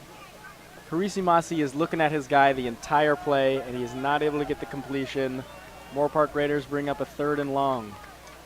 Well, this is a dangerous situation if you're not able to pick up any yards. Your punter is not going to have the standard amount of room to punt this, and on top of that, the pressure the Raiders have gotten, this could spell disaster for Grossmont if you're not able to pick up anything on this 3rd down. They go with the pass. Carissa Masi fires on the slant, breaking away and stumbling down to the 30. A huge strike to number 85 for his first catch of the game, Quentin Pelham. That'll be a first down for Grossmont at the 29-yard line. A 6'4" receiver from the Palm Desert. And a timeout, Moorpark.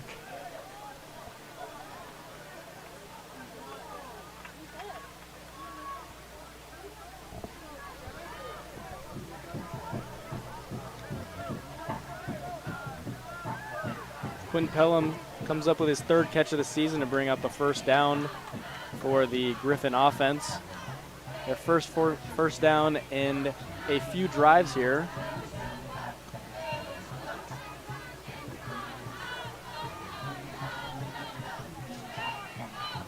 Well, 12:57. Moorpark used their first timeout pretty quickly in this half.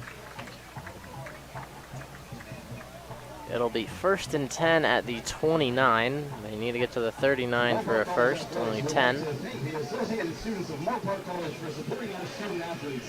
Learn more about the ASMC by stopping by their... Well, that's sort of that's something we haven't seen. A deep little post route, which would be the deep slant. And it was a great throw. It was right on the money for Carissa Masi. Exactly what they needed to back them out of the end zone. A good throw, not as much pressure as he's usually seen, and he's able to get a completion to his guy, Christian Pelham. And looked for Pelham Pelham. again on the slant, and incomplete, popped up into the air. 2nd down and 10. We haven't seen slant routes all game, and they're now just starting to throw them. 2nd and 10. The first one definitely worked out. Right. The Griffin coming out with a quick concept plays, and they're getting the balls to their receivers, trying to pick up some first downs. Here's Chris Amasi looking deep on the corner route. He misses it. He threw that one earlier in the first half. It was intended for Solanke the first and second time, both overthrown and incomplete. Solanke goes out on the corner route. He's able to get some space from 22 CJ Jackson on the Raider defense, but they're not able to come up with a completion. Would have been a first down, brings up a 3rd and 10 for the Griffin offense.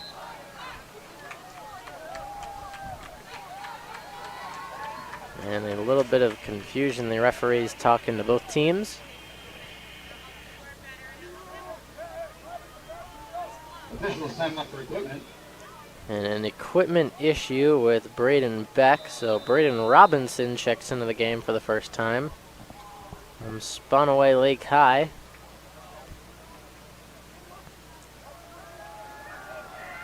Here's a short dump down complete for, and a big hit. And that one's going to hurt Renee Cosme, the catch and run, but now a 4th down and 4 to go. Spurlock laying the wood. Big hit by Brian Surlock Jr. there, coming down from the safety spot. Lays the boom on Rene Cosme and is able to stop them for a 4th and short here. We'll see what the play call is for the Griffin offense. Keeping Quentin Pelham out there. And they're keeping the offense out there. We saw a hard count attempt at the end of last half. Moorpark's got to be careful. And they will run a play. Play action. Karisimasi rolls, fires, and incomplete. Broken up, no flags. Great coverage on the play by Brian Skurlock Jr. again. 2 plays made by Brian Skurlock there. He gets a pass incompletion, and that brings out the punter.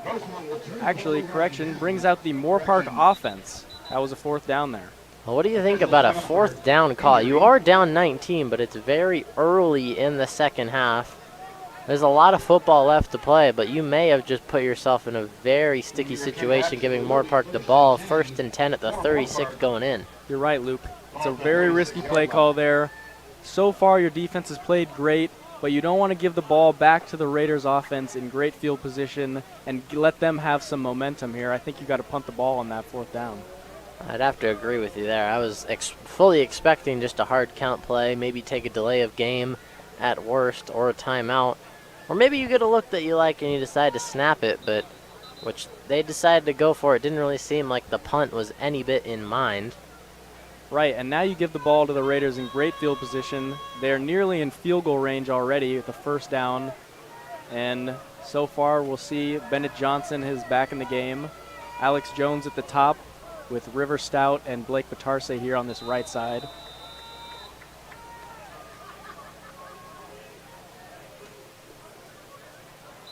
And a little jumpy. We'll see who this is on. Look to be an offsides on the Griffins. And it is encroachment. And that's going to move the ball 5 yards forward to the 31 and a replay, 1st down and 5. Another costly penalty. Now they are, in fact, in field goal range for Daniel Burke. Still a 1st down. 32-yard line. And this one blown dead. I'm not sure what the issue is with this play. I don't see a flag down.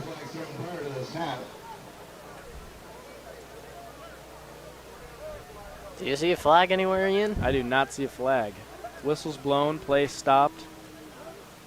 We'll see what the Whitecap says. My guess is the ball was not completely set, possibly. But it doesn't seem like there will be any penalty yardage or loss of down. So 1st down and 5 once again on the 31. They will replay the down. Here is the keeper for Rasmussen, the read option play to Landless. And Rasmussen, the first time we've seen him, the running quarterback option for the Raiders. And 2nd down and 2. That's right, and they will keep Rasmussen out there on the offensive scheme. He has thrown minimal passes this year, but he has the highest completion percentage for the Raiders. And they have the no back look. Here's Rasmussen rolling out again. Decides to keep lunging forward at the end of the play. The sideline chanting Luke.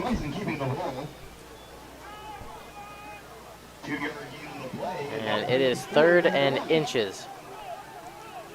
Johnson checks back in and will go under center. Landless is 3 yards away from him, and Moorpark went way early. And this is going to be a false start. Huge penalty there. That's going to send them back to where they first started the drive. Keeping Bennett Johnson in. That was a very confusing set. You had Bennett Johnson under center, and Landless about 3 yards away from the ball. Was looking like a quarterback sneak play, but I guess we'll never find out as the false start penalty now hit as he throws, and the ball falls incomplete. Johnson tackled by 2 Griffins, and now a 4th down. Promising field position, not able to execute their plays well enough. You have some penalties. That'll bring up a 4th and 5, and they are staying with the Moorpark offense and Bennett Johnson. Well, do you like the aggressive play from Moorpark now on 4th down? Definitely a flipped field position situation. Here's Johnson, takes the snap out of the shotgun, firing over the middle. Nobody home, looking for Batarse, incomplete, and Grossmont will take over. Well, Luke, I think the way special teams has been playing and the way the defense has been playing, you got to give your kicker a chance. put some confidence in them. Right there, they show they want to keep the offense out there, and they're not able to pick up the first down. Gives the ball back to the Griffins in not so good territory, but we'll see how they respond to this one. Well, that was sort of an interesting call. Looked to be just send everybody deep, but Batarse over the middle. Great coverage from the Griffins to get their offense back on the field. 10:36 to go. First down and 10 on the 32. And Karisimasi gets his second chance of the half. Dropping back, looking deep down the left side. A flag down in the secondary. Looks to be a defensive hold or an offense or a defensive PI right there. I would have to agree to you. We saw Paul Solanke on the ground right next to the flag, and it looks like it's going to be Braden Beck on the hold.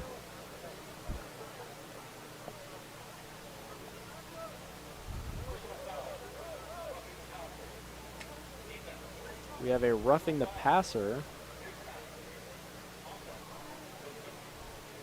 Looks like we have offsetting penalties. We have a face mask and a roughing the passer call. This will stay as a 1st and 10. The only thing I can guess is that the face mask was somewhere in the secondary.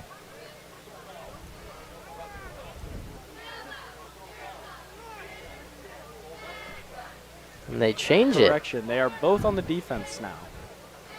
Well, that's huge for Grossmont. They get 15 yards from the roughing the passer and an automatic first down. And that moves them all the way to the 48-yard line. 49, referee keeps moving it up just a little bit. Make sure you get the spot correct. And here's the handoff to Holloway. Unable to break through the line, picking up only 2. 2nd down and 8 coming up, and now across midfield. They are across into Raider territory. They want to get their ball to Keon Holloway. Raider D-line is all over it so far. We'll see what their next play call is here for the Griffin offense and Karisi Masi. Brings up a 2nd and 8 for them. 10 minutes and 6 seconds left. Clock is running in the 3rd quarter. Karisimasi in the shotgun, 2 backs, and he rolls to the right. Looking, no one there, and he's sacked. He lost the football. The ball is out. No sign on who recovered it. Number 32, Luis Hernandez. He had the touchdown against Santa Ana 2 weeks ago. Brings up a sack and a 2nd and long for the Griffin. We'll see if they fumbled the ball here. Well, the fumble, I assume, was recovered. There is a flag down at the 45. The referee picks it up. And we'll see what the officials say. And it is a penalty against the Raider defense. Well, it is a first down, and despite the sack, the ball will move forward 10, and a first down, reset the chains just outside the 40 at the 41 with 9:45 to go. A huge break for Grossmont. Karisimasi under center, looking towards the left, complete to Solanke, and a flag comes out yet again as he is brought down at the 30 by a gang of Raiders. Flags all over this drive. We've yet to see a play without a flag. 2 flags, actually, on either side of the field. And we saw somewhat disciplined football in the first half, about average, just a handful of penalties here and there, not too many, except for the start. I mean, the start of both of the halves have been kind of plagued with penalties at least, but then they clean it up. This one is against the offense, bringing them back. That's on Holloway, personal foul. And that's a 15-yard penalty. So as soon as they crossed midfield, they head back towards the 50. Very deflating penalty. That's going to bring up a 1st and forever for them.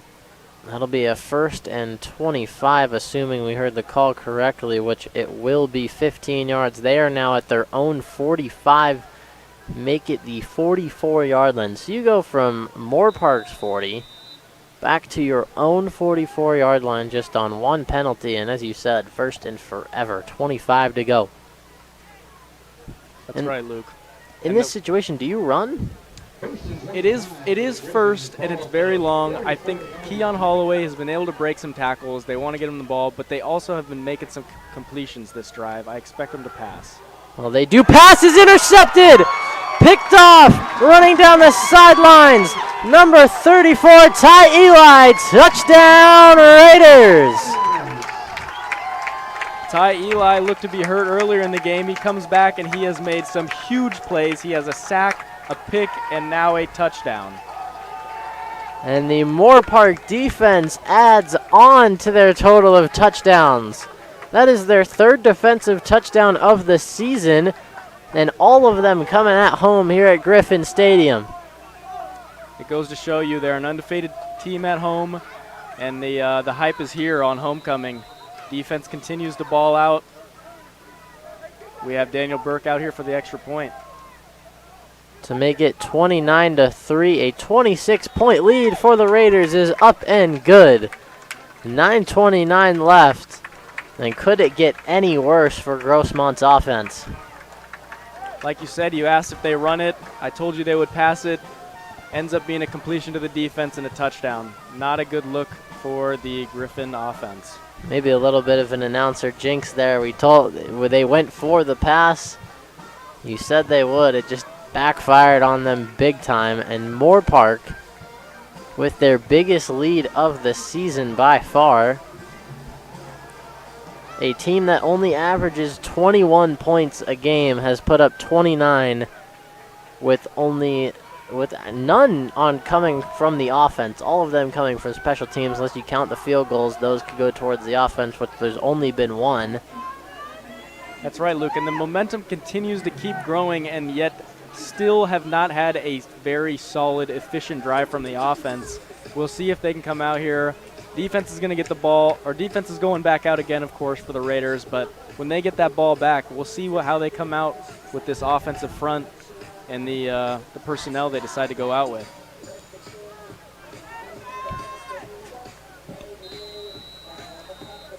Cleveland Ford, the third, out to return. And a short kick, fielded at the 30, fair caught. And that's where the Griffins will take over.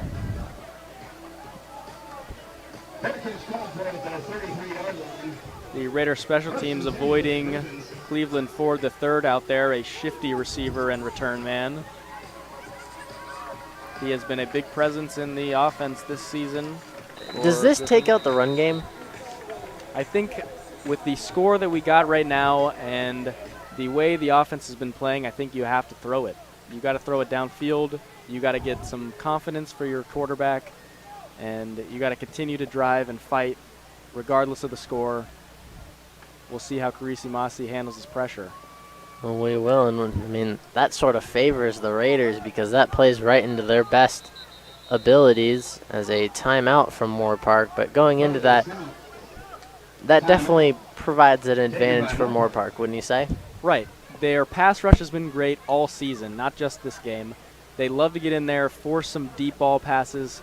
They like to get the quarterback throwing off balance or out of the pocket on the run, and then you got guys like Brian Surlock Jr. and Daniel Pierce in the back in the secondary. Big interception play guys. We'll see how they combat this offense.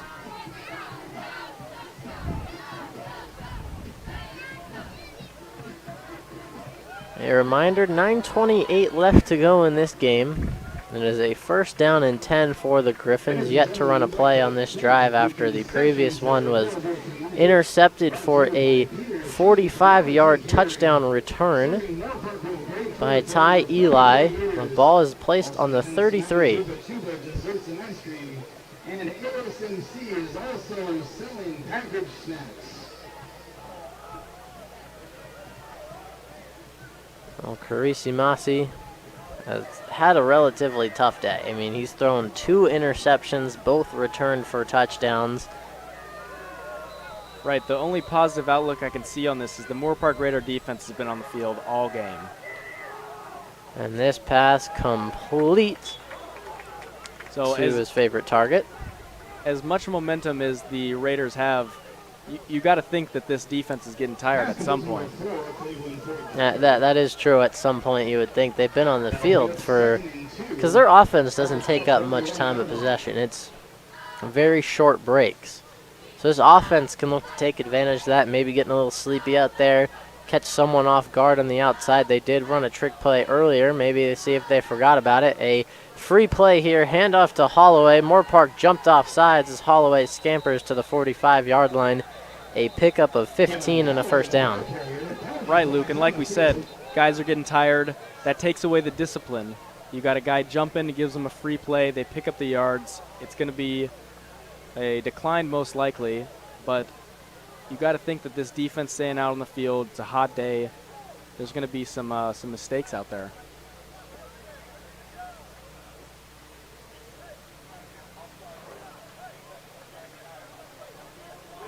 Well, that one an easy decline decision for Grossmont as Holloway broke away for what I'd say is close to his best run on the day.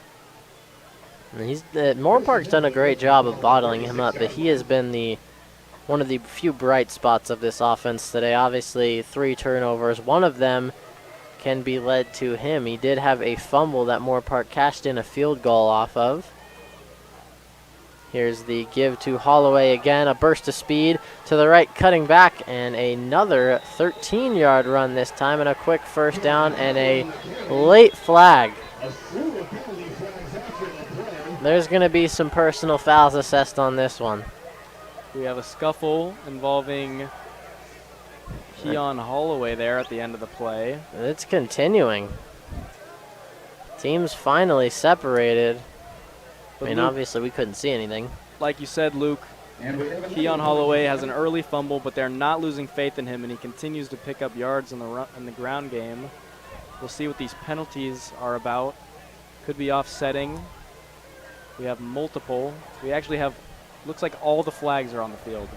I'm counting 4. So definitely something big. There's going to be a 15-yard penalty or offsetting. There's no way to go about it besides. There's nothing else it could be. That's right. For a team like Moorpark, Ian, this is a situation where you need to be careful. Why would you, up 26 points, do something like that? Right, Luke. You're up a lot. You have the momentum in your own possession, but there's still a lot of time left. And you can't put the game in the ref's hands like that. You got to stay on top of your game, limit the mistakes, and you go out there and play your own game. A lot of discussion. I'm not entirely sure what, as an official, I'm not entirely sure what you do in a situation where maybe only one guy was there seeing it and you just threw the flags, everybody else, and another flag assessed. That one I would assume could be on Grossmont. The head coach was walking out on the field. We'll finally get a call.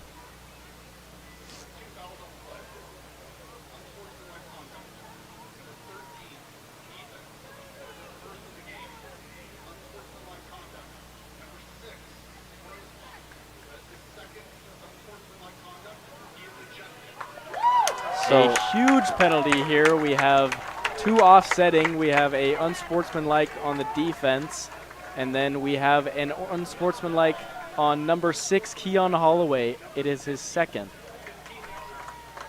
He is ejected from the game, and another unsportsmanlike conduct comes out after, and they will be moving back. I think that after one was the late flag we saw, so that's a 15-yard penalty on Grossmont. A sideline warning for Grossmont. Pierce gets an unsportsmanlike, and Holloway is gone. The star player of the offense out for the rest of the game. Luke, as you said, that's huge. You asked me the question earlier, does that take away your run game? I said no. This definitely takes away your run game. That has been their guy all season. They haven't been able to pass very well. Now I think they are forced to pass the ball. This is putting them in a very bad spot. Well, especially you're down 26. You need all the star power you can get, especially on the offensive end, and now that is gone. Now, for Moorpark, they can start keying in big time on guys like Cleveland Ford and Dylan Snyder, who have seen the majority of the targets, along with Paul Solanke. Those are the top 3 players now on the field. Deep shot down the right side and overthrown, intended for Dylan Gabas. Overthrown ball. Carisi Masi gets some time in the pocket, but he overthrows, and they're not able to come up with a completion. Brings up a 2nd and 10. We have 8 minutes left. It is 29-3 here at Raider Pavilion. And what a great night it is for some football. Started off a little hot in the 80s, mid-80s, sort of around the 85-ish, but now it's sort of cooled off. You know, the shades on the field, lights turning on. And we're halfway through the 3rd quarter, as you mentioned. And here's Carisi Masi taking the drop back. Firing deep down the left side. A wobbler is hauled in, and they will rule it a catch for a 1st down. A catch and a toe tap for number 14, Dylan Snyder, freshman wide receiver. We've seen that route a couple times, mainly to Solanke, but it's been overthrown by Carisi Masi. That time he's on target.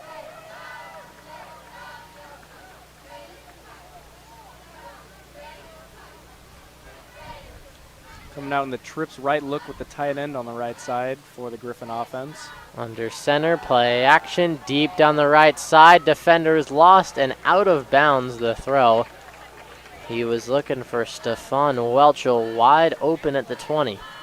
Misjudgment by Carisi Masi there. He has his guy open. He just overthrows him. Brings up a 2nd and 10.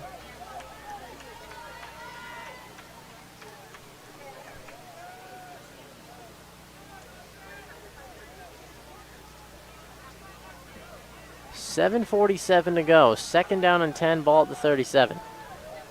A shotgun sent for Carisi Masi and the Griffins. He is going to pump fake. He's brought down on the sack. A toe drag swag sack for Ray Lapola. And a lot of extra flags coming in at the end of the play. Some extracurricular touching there at the end of the play. We'll see who this is called on. Could be another offsetting. Well, did you see anything there that could tell which side this is going to be on? We look to be some pushing from the defense there, extra on after the play. No need for that as they got a sack. Well, this is where both coaches, you got to remind your team, this is a 26-point differential in points. It is 29-3, especially on the Moorpark end. You can't necessarily give free yards to Grossmont and let them back in this game, or you don't want to get your best players ejected that open up some windows on the offense. Of course. Discipline is important in this game, and I think you need to stay on top of your game no matter the lead. You know, everybody's looking for big plays here at the community college level, and I think you got to stay in the game for as long as you can. Try not to get any extra penalties there. The fouls do appear to be offsetting. They get DJ Diaz on the Moorpark end. So offsetting, the sack is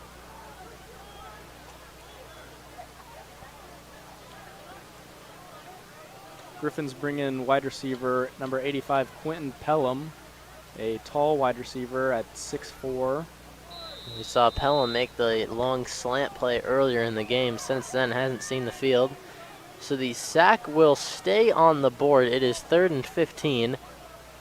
The penalties after the play don't affect it. Both offset. Carisi Masi takes the snap. Under pressure, he is clocked, and a big hit late. The catch goes into the hands, and a lot just happened on that play. A huge hit on Carisi Masi.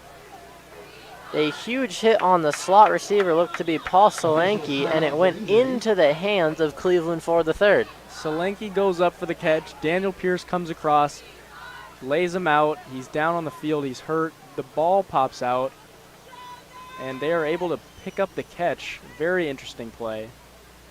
We'll see if Solanke is okay here. That's not what you want to see. Injuries this late in a game, middle of the second half, a 26-point lead for the Raiders. But that was, you want to talk about a bang-bang kind of play. That's the definition of it right there. Yeah. Not something you see quite often, a tip drill in the middle of the field, and they pick up the first here. Solanke is up and walking off. A bit rattled, but he looks okay. For assisting all of our players off and on the field. Thank you, Moorpark Raider and Grossmont Griffins Sports Medicine. So now potentially you have the most efficient drive that we've seen from the Griffin offense. They're here in the red zone. What do you expect here? We haven't seen too much of their red zone attack. Well, I'd expect, try to mix in a little bit of the run game. They've gone completely away from it. Try to catch Moorpark off guard possibly, running with your backup running back because of the Holloway ejection. But they go past towards the end zone. And it is caught for the touchdown. Number 2, Stefan Welchel hauls it in, and Grossmont finally finds the end zone. Huge play for the Griffins there. Carisi Masi drops back. He has his guy. His guy is covered. It's a 1v1 ball, jump ball drill, and they come down with it for the touchdown. That is number 5, Xavier Hamlet on the catch. And what a grab that was in the corner of the end zone. The first touchdown pass of the game for Carissa Masi, had 2 last week. This PAT is good, and the kicker hit the deck after. Interesting all no is call well. there, no running into the kicker. And that tightens up the lead for the Raiders there. It is now 29-9 with 6 minutes and 50 seconds left in the third quarter.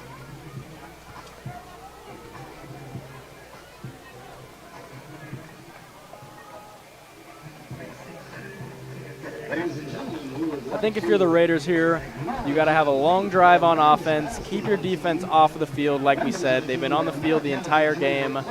You don't even necessarily need points. You just need a long drive that's going to be deflating for the other team. Maybe bring it back into the fourth quarter, pick up some yards, gain some confidence with your quarterback, get some catches out to your receivers, keep this game going, and keep the lead. Well, similar returners for the Raiders, Jaden King and Jacob Monaco. No Pierce back to receive. Pierce only taking the punt duties tonight. And another muff from King. He will pick it up and accelerate at the 15 and brought down by the helmet at the 20. And you got to be careful here. Got to keep your cool if you're King. Bring the ball to the 19-yard line. First down, Raiders. Game appearing to get a little bit more chippy out here with our last penalties in the last drive. If you're the coach, what are you telling your players right now in the huddle and the timeout breaks about discipline and how to handle your attitude during the game? You got to realize you are not bigger than the team. You know, you got to form one unit. You know, you got to be together. You got to think about the bigger picture, which is winning this game with your teammates, not costing them. A pass from Johnson, batted in the air, a dangerous pass. Jones wanted a flag for holding. He won't get one. They try and go with the quick slant concept right there. Great throw. Jones is open, but the linebacker's able to get his hands up and tip the ball down, bringing up a pass breakup and a 2nd and 10 for the Moorpark Raiders.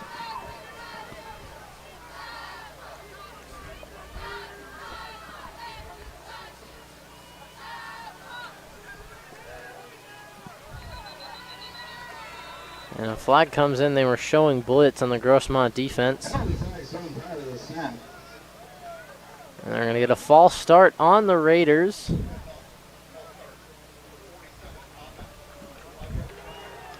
Not a very good start to this drive, Luke. Not at all. We have a penalty. Not looking very fluid here.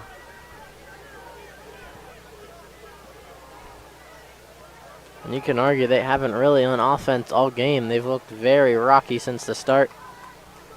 A 2nd and 15 now. Ball placed at the 14-yard line. 6:25 to go in the third quarter. They got the trips left formation out on the top of the field. Landless in the backfield. Here's the snap. Johnson firing deep down the left sidelines. Lot of hands pushed out of bounds. No flag. Intended for Christian Rivas Keener. No flag there, but I like the call. It's a tough catch. The ball's way out in front of him. DB was in his face the whole time, but it's uncatchable at the end of the day.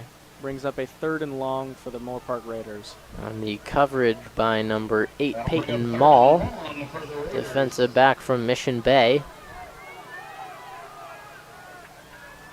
And they go a similar look. Landless towards the trip side this time. Johnson under pressure. Has to roll. Lost the football. A flag is down. And that is a safety. And they'll mark him. They'll mark him at the 1. The half-yard line. But a flag is down. And it looks to be on Grossmont, based off the reaction of Stout, but the flag is down, punt team comes on, but we have to await the call. Huge play by the Grossmont defense. You gotta hold on to the ball right there if you're Bennett Johnson. You're back up against your own end zone. He fumbles the ball. Landless has no choice but to pick it up for the safety. We'll see what this call is about. And it is a holding on Moorpark.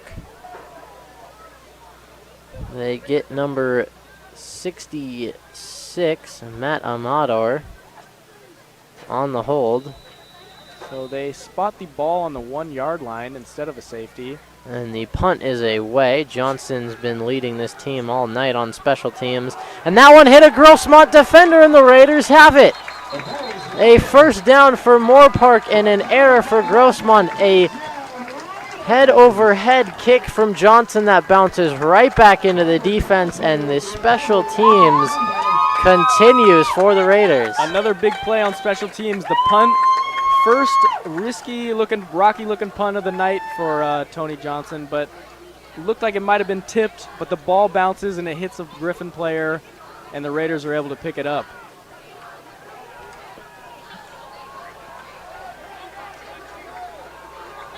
That is a huge turn of events. I mean, imagine getting a stop if you're Grossmont, a fumble all the way back to the 1, thinking, all right, we're going to get great field position. And they give it to Grossmont. They give Grossmont the ball back after some discussion. An interesting call to change it off of discussion. So the Raider defense now will scramble onto the field. The Griffin offense getting out there very quick to set up. Great field position in Raider territory, 1st and 10. Here's the pass, Chrisimasi outside, and another quick tackle of Cleveland Ford. The 3rd only picks up 4 on the play. 2nd down and 6. That's been their guy all game. They keep calling his number. He's had around 6 catches this game. Very quick passes, but they continue to gain yards. They're in Moorpark territory. This is looking very good for the Griffin offense right here. And they are down 19 on the scoreboard with 5:20 to go in the 3rd quarter. Clock is running. Here's the shotgun pass firing deep over the middle. Almost intercepted by Daniel Pierce. In and out of the hands. It's a deep route concept. They got Cleveland Ford, the 3rd, running up the field. Daniel Pierce reads that one. He's able to get the pass block, but not the interception. Brings up a 3rd and long for the Griffin offense in Moorpark territory.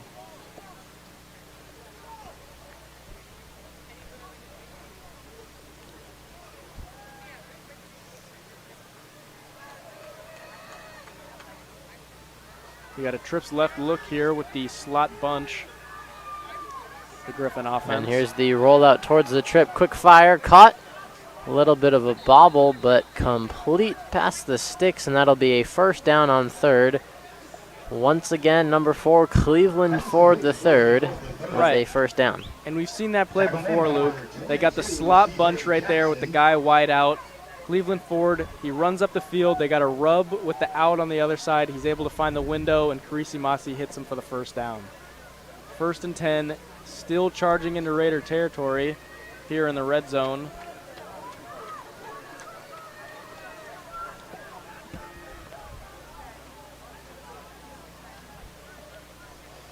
They go a doubles look under center. They fake the handoff play action. Casillas in chase. Carisi Masi takes off and picks up. They'll give him 4 on the first down carry. 2nd down and 6. Carisi Masi keeping the ball.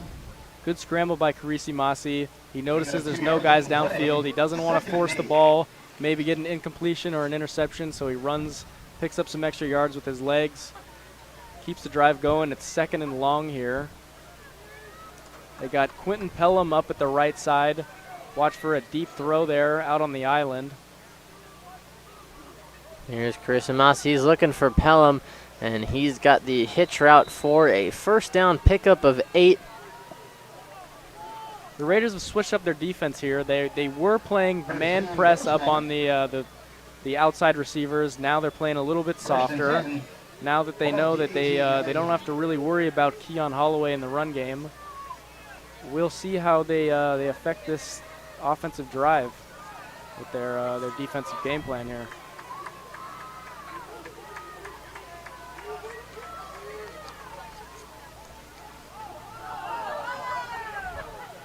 Here's the play action pass, firing to the motion receiver.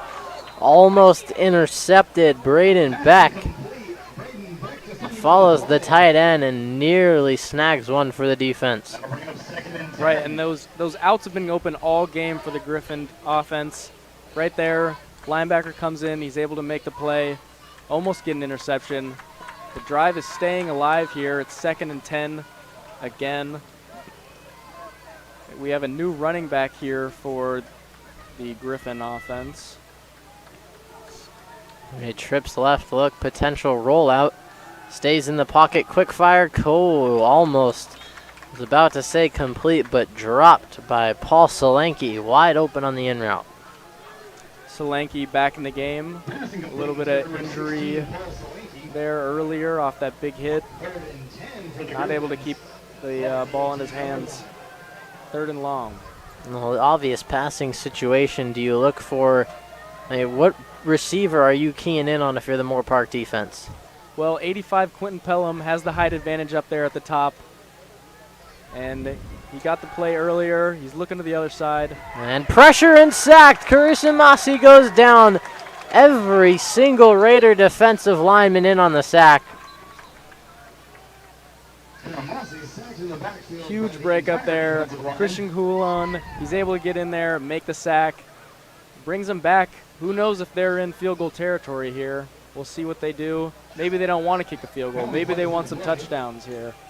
You've had a long drive. You bring the field goal unit out. If you don't make it, that's very deflating for the Griffin offense. Well, on top of that, they have 2 missed field goals in this game.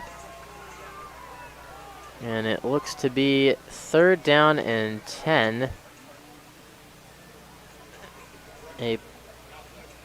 We have a flag penalty here on the Raiders that will be half the distance to the goal. Not entirely sure, possibly a face mask, I would imagine, on the sack, or a personal foul. Costly penalty. It gives them the ball in better field position, and now they get a first down. And now too many men on the field for Moorpark. The play goes dead. It was Isaiah Moon running off late. This could be another penalty, and they'll give a false start. That's a break for Moorpark. 2 back-to-back penalties, 1 on each team, but the drive is still going, and the first down is given to the Griffin offense. I think they still have the momentum here.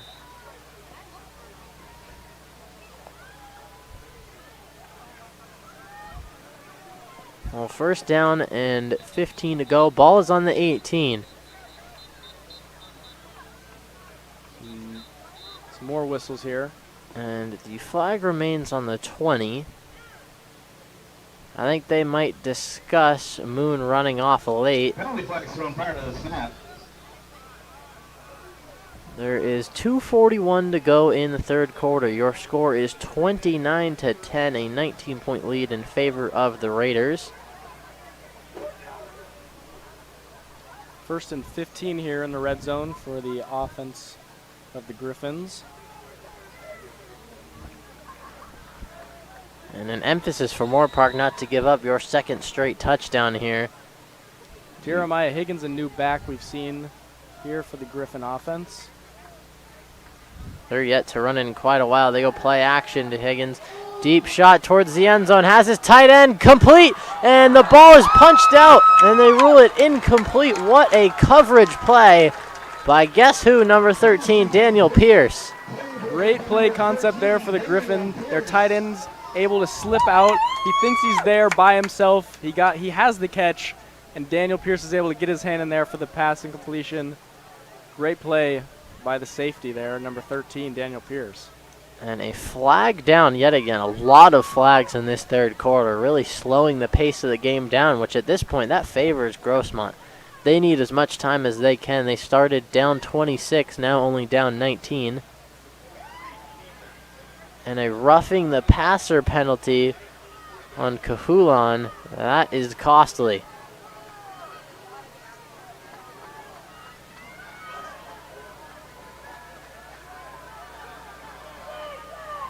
Griffin offense bringing out a heavy set here with an extra tight end and a power back. Well, it is 1st down and goal, 3:23 to go. Penalties aiding the march of the Griffins towards the Raider goal line. This will be the first play Grossmont has run inside the 10 all game. It is a play action pass, rolling, firing back to the end zone, intercepted! Daniel Pierce with a pick down the right side, gets past the lineman, cuts inside at the 35, down to the 45 and spun down at the 50-yard line. And it was a backup quarterback in Trenton Giles, number 17.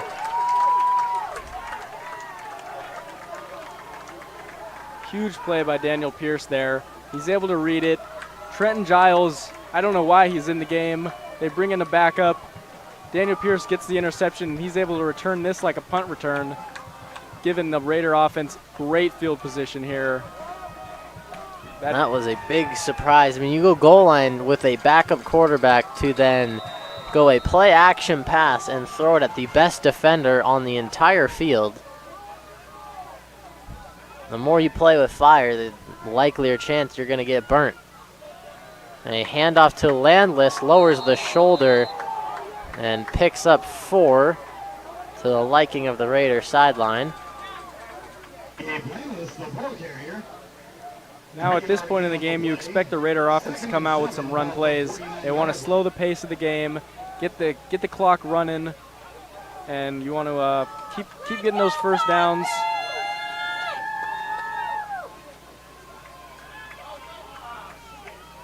Second down and 7, 3:05 to go. Ball on the 49. Just behind midfield. Here's Landless again. Runs into a swarm of Griffin defenders. He will get back to the line of scrimmage, and 3rd down and 7 for the Raiders. 2 minutes and 50 seconds. It is 29-10 here at Raider Pavilion. It's a 3rd and long for the Raider offense. And Bennett Johnson out there at quarterback. I mean, what an impressive performance this would be to win on top of putting up 29 points, none of them coming from your offense. At least no offensive touchdowns, that is, only 1 field goal. Right, Luke, and that shows the dominant presence of the defense in this game and special teams play. And a blitz off the edge. Johnson escapes towards the left, fires downfield, coming back for it, and unable to connect with his target, Christian Rivas-Keener. Bennett Johnson rolls out to the left. He has a guy, he's not able to get the ball out there quick enough. Brings up an incompletion and a 4th and long. Here comes Tony Johnson out to punt, a star in this game so far. Well, that's another very quick drive for the Raiders. They get an interception, a return to midfield, and what do? They pick up 3 yards. that's where you were mentioning the defense could get tired with how long they're out in the field, and that trend continues. They're going to need a great punt here from Johnson to make Grossmont work for every single yard. Right, and the defense was just out on the field for the whole third quarter there. The punt is away. Spiraling fielded at the 20, fair caught, but a flag is down. And a little bit of talking on the sidelines in the face of King is number 10, Jagger Giles.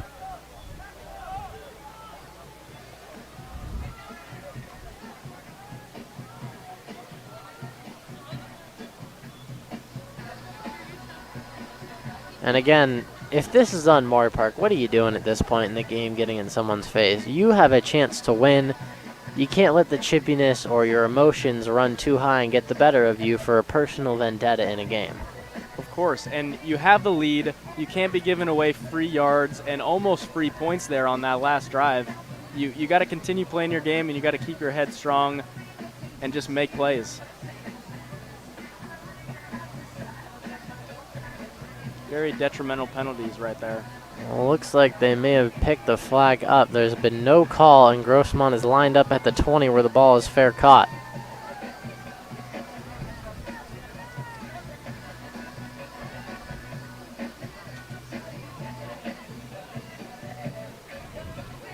Raiders coming out in a 3-down lineman front, expecting pass here. Trenton Giles still in the game. And it is going to be against the Raiders. Only a 10-yard penalty, so not anything personal, just a simple error. 10 yards. And that'll set up a 1st and 10 at the 30 for the Griffins. The sun has set, and a handoff now to number 22, breaking a couple tackles, Renee Cosme. And something to note, Ian, Trenton Giles is still in at quarterback. That's right, Luke. Still in at quarterback. Little experience this year. He already has an interception, and that is his second one that we saw last drive. Rene Cosme, number 22, in at running back. And a fumbled snap picked up by Giles. Has room to run, decides to launch one downfield, has a receiver. And way overthrown, Dylan Gabas, incomplete.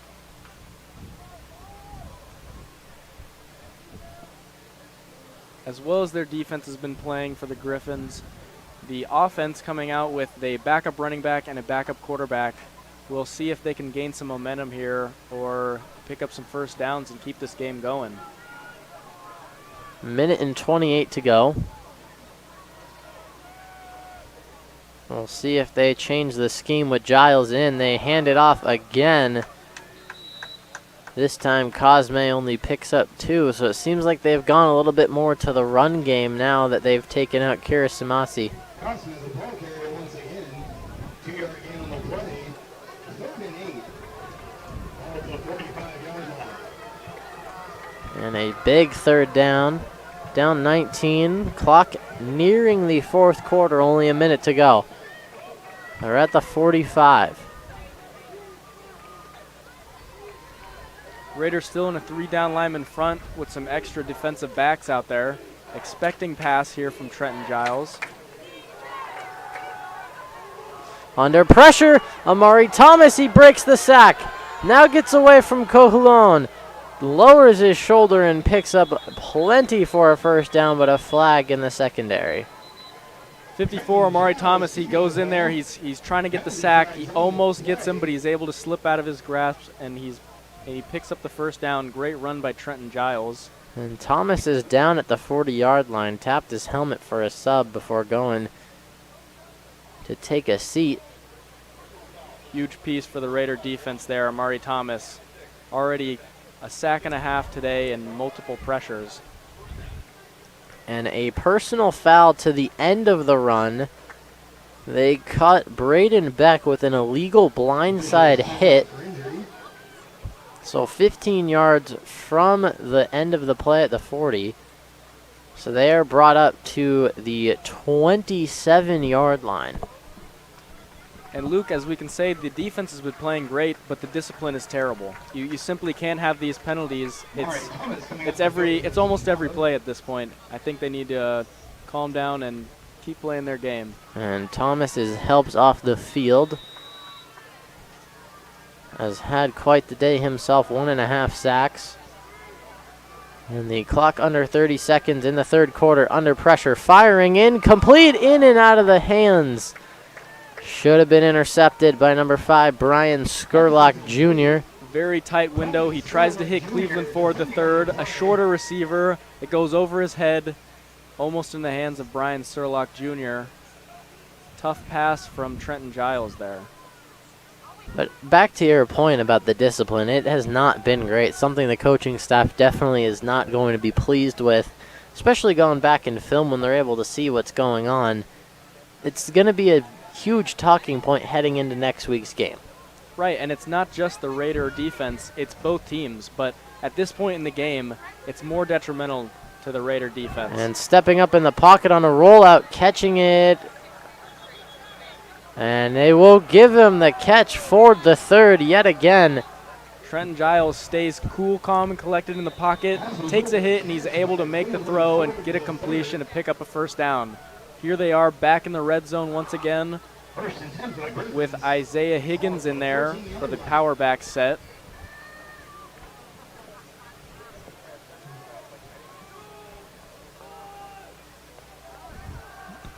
Giles to the end zone.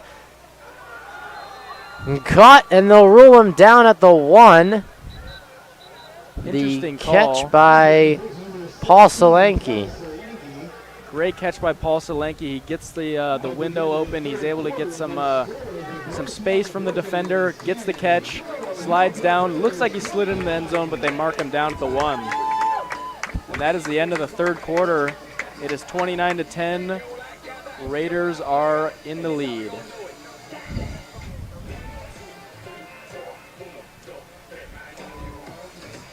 And a 19-point lead heading to the fourth for the Raiders.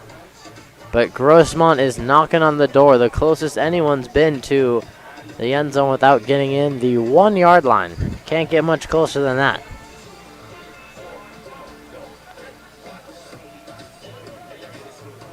At this point, I expect the Griffin offense to come out in a power back set, punch the ball in the end zone in 1 or 2 plays, and get back out there on defense looking for a stop.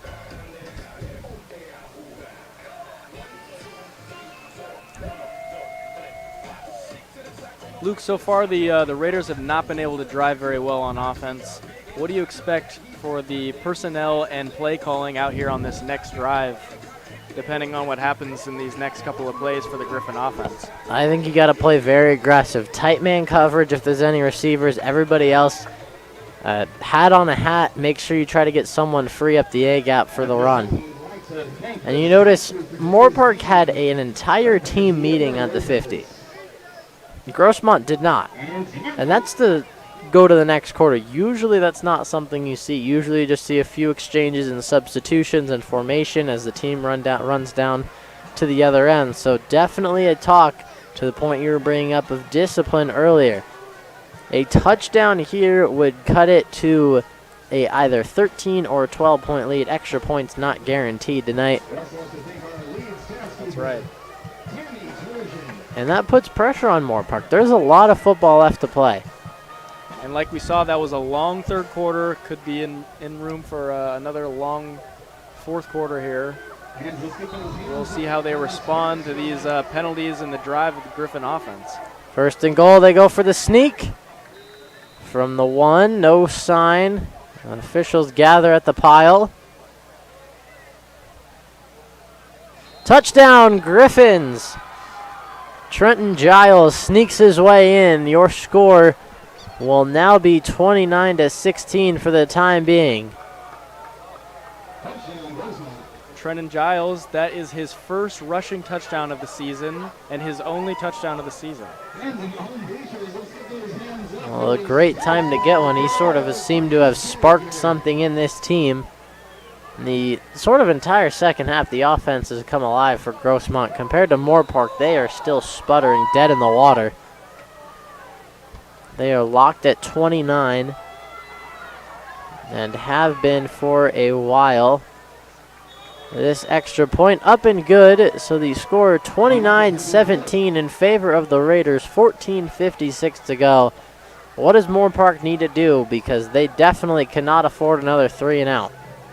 They got to get the run game going. They got to take time off the clock. It's still a 2-possession game. The game is in their hands. It's their game to lose. Quick passes, get your guys confident.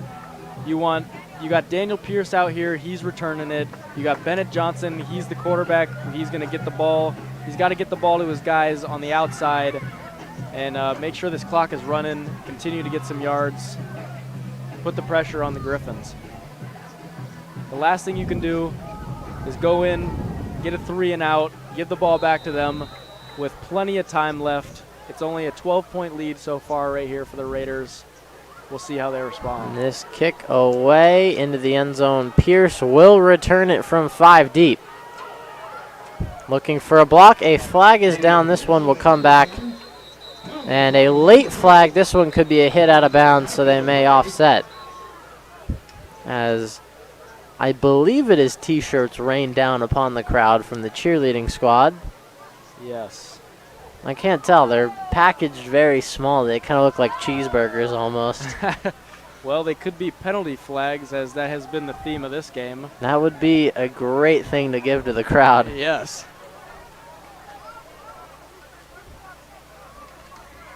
If they are cheeseburgers, I would love to get one up here in the broadcast booth. A couple of them are making it just a few rows short. The penalties still being sorted out at the 20-yard line by the officials.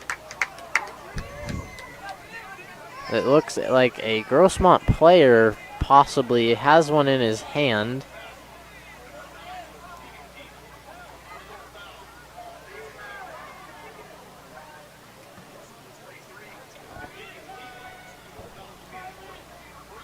So both fouls enforced, 15 yards minus the 10 or 5 for block in the back, depending on the spot. And it will be first down Moorpark.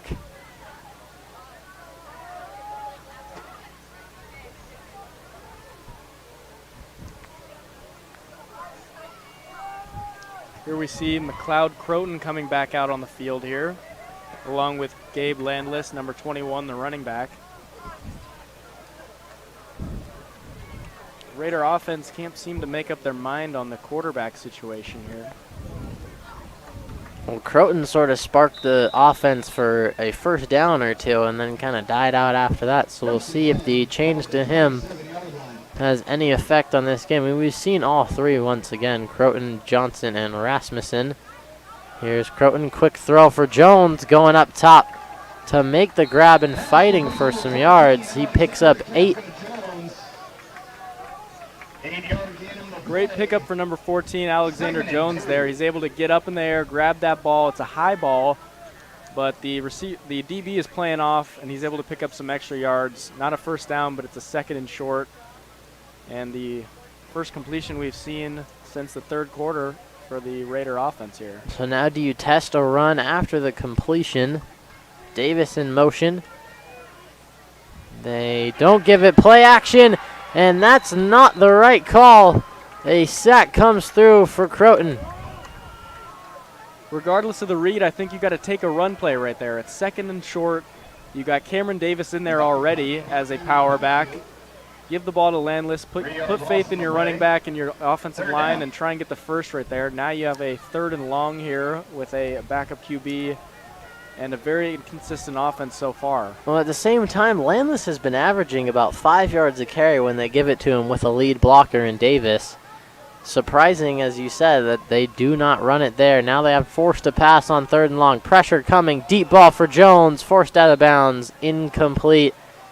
No flags. And a 3 and out again for the Raiders.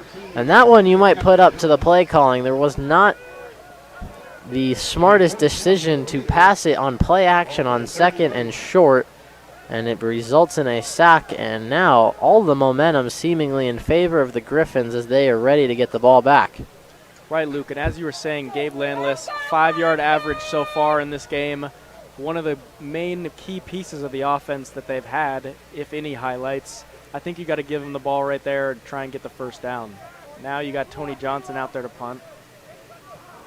Well, Johnson's had quite the night. This one bounces, takes a Grossmont bounce, and will be downed at the 29-yard line. 13-19 to go in the game. Grossmont looking to mount a comeback. 29-17 as they come out on offense.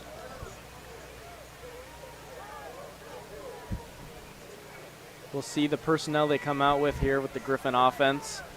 We've seen Trenton Giles the last drive, most likely coming out. There he is, number 17.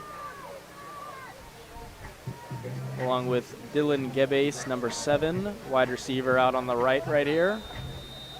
And Quentin Pelham, Cleveland Ford, out on the left side in the trips formation. Here's the pass under pressure. There's Thomas. This one gets away. Oh, and a huge hit. A surprise no flag came in. A little unnecessary from Braden Beck. A crushing hit on Paul Solanke. Interesting move there for Trenton Giles. He's avoiding the sack. Amari Thomas, good to see him back in there. He's getting pressure. He's able to get the ball out. Didn't think that was going to happen. A little high, and he sets up his receiver for a hospital hit there in the middle of the field. And Solanke got up right away. Props to him for shaking that one off quickly. And Thomas had Giles dead to rights for the sack. But an incompletion. Great job to improvise and get the ball away. This one a rollout. Giles can't get it away. Will decide to tuck it and run, and brought down for a pickup of 4. It'll be 3rd down and 6. 13 minutes to go. The ball is placed on the 32-yard line of the Griffins. Smart play there. He tries to pick up some extra yards. He wants to hit his receivers downfield. Cleveland Ford here is covered greatly by C.J. Jackson, number 22. He doesn't want to force any passes or get an interception there. Picks up an extra couple yards with his feet, brings up a 3rd and long, and they retain possession. A quick screen complete to Solanke, lowers his shoulder. Correction, that's Ford on the catch.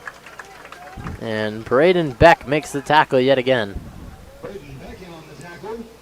I like the play call. You know 100% if you don't pick up the first, you got to keep your offense out there anyway. You might as well play it safe, pick up some extra yards, and get a better field position. And now it brings up a 4th and short with a bold play call going for it in their own territory. They think they need it. Here's the rollout to Giles. Complete to Ford. They go to their bread and butter play, as you've mentioned. They like those quick hitches. They got hitches at each level, and they got Dylan Gebase going deep just in case. And they're able to hit Cleveland Ford like they have most of the game. Picks up the first. Griffins are driving. Well, something to note, C.J. Jackson, number 22, is guarding Dylan Gebase, and the height mismatch there favors Gebase 6'3", and Jackson stands at 5'9". And here's the handoff, slipping through a tackle and then speared down by Pierce. Cosme on the carry. Quick up-tempo run. They got the draw with Rene Cosme there, number 22. He picks up a few yards. Brings up a 2nd and short. And the Griffin offense is still driving here. Trenton Giles looking comfortable in the pocket. Dylan Gebase and Ford here on the right. There's the give again to Cosme. Picks up a 1st down, a scamper of 7. And under 11 minutes to go, and a 1st down Grossmont. The defense is starting to give way just a little bit for the Raiders. Yes, like I said, I mean, they've been on the field most of the game. You would think they're starting to get tired. Discipline has fallen off 3rd quarter. We haven't seen too many penalties. Here, maybe a timeout. Yeah, a timeout for the Griffins. That is their first of the half. Leaves them with 2. The Raiders have 1. But in a 12-point game, it's interesting that it's worked out for them thus far that Giles has been the quarterback. but to bench your starter in the third quarter, is that the right decision? I mean, obviously it's working out, but it's a bold play at that. I think their game plan was to come out here, get some quick passes with Carisi Masi, and run the ball with Keon Holloway. Obviously, penalties have taken Keon Holloway out of the game. Carisi Masi has not been throwing very well, so they put in Trenton Giles. Trenton Giles leads them to the red zone, makes a sketchy pass, it's intercepted, but they keep faith in him, and so far they've had the most efficient offensive drive, in my opinion. Haven't seen a third down yet. Very short drive so far, but they're into Raider territory, and they're looking very confident so far.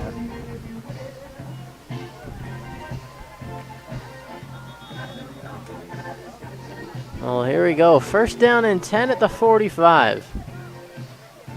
Isaiah Higgins in the backfield as a power back. Well, we've only seen Higgins a handful of times tonight.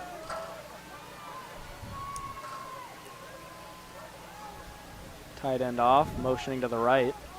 Here's the play action for Giles, firing to the flats for his tight end. Incomplete. Giles throwing while hit again, showing the presence of the pass rush from the Raider defense. Here comes number 16, Solanke, for the Griffins. And one thing to note, Amari Thomas, after his injury, did come back into the game. Very important piece, considering they did lose Peyton Casillas earlier, and we have not seen him yet. Two very dominant pass rushers. Casillas is back in for this play, I believe his first one back. And a late flag, this one could be on the Raiders. It looks to be on Skurlock again.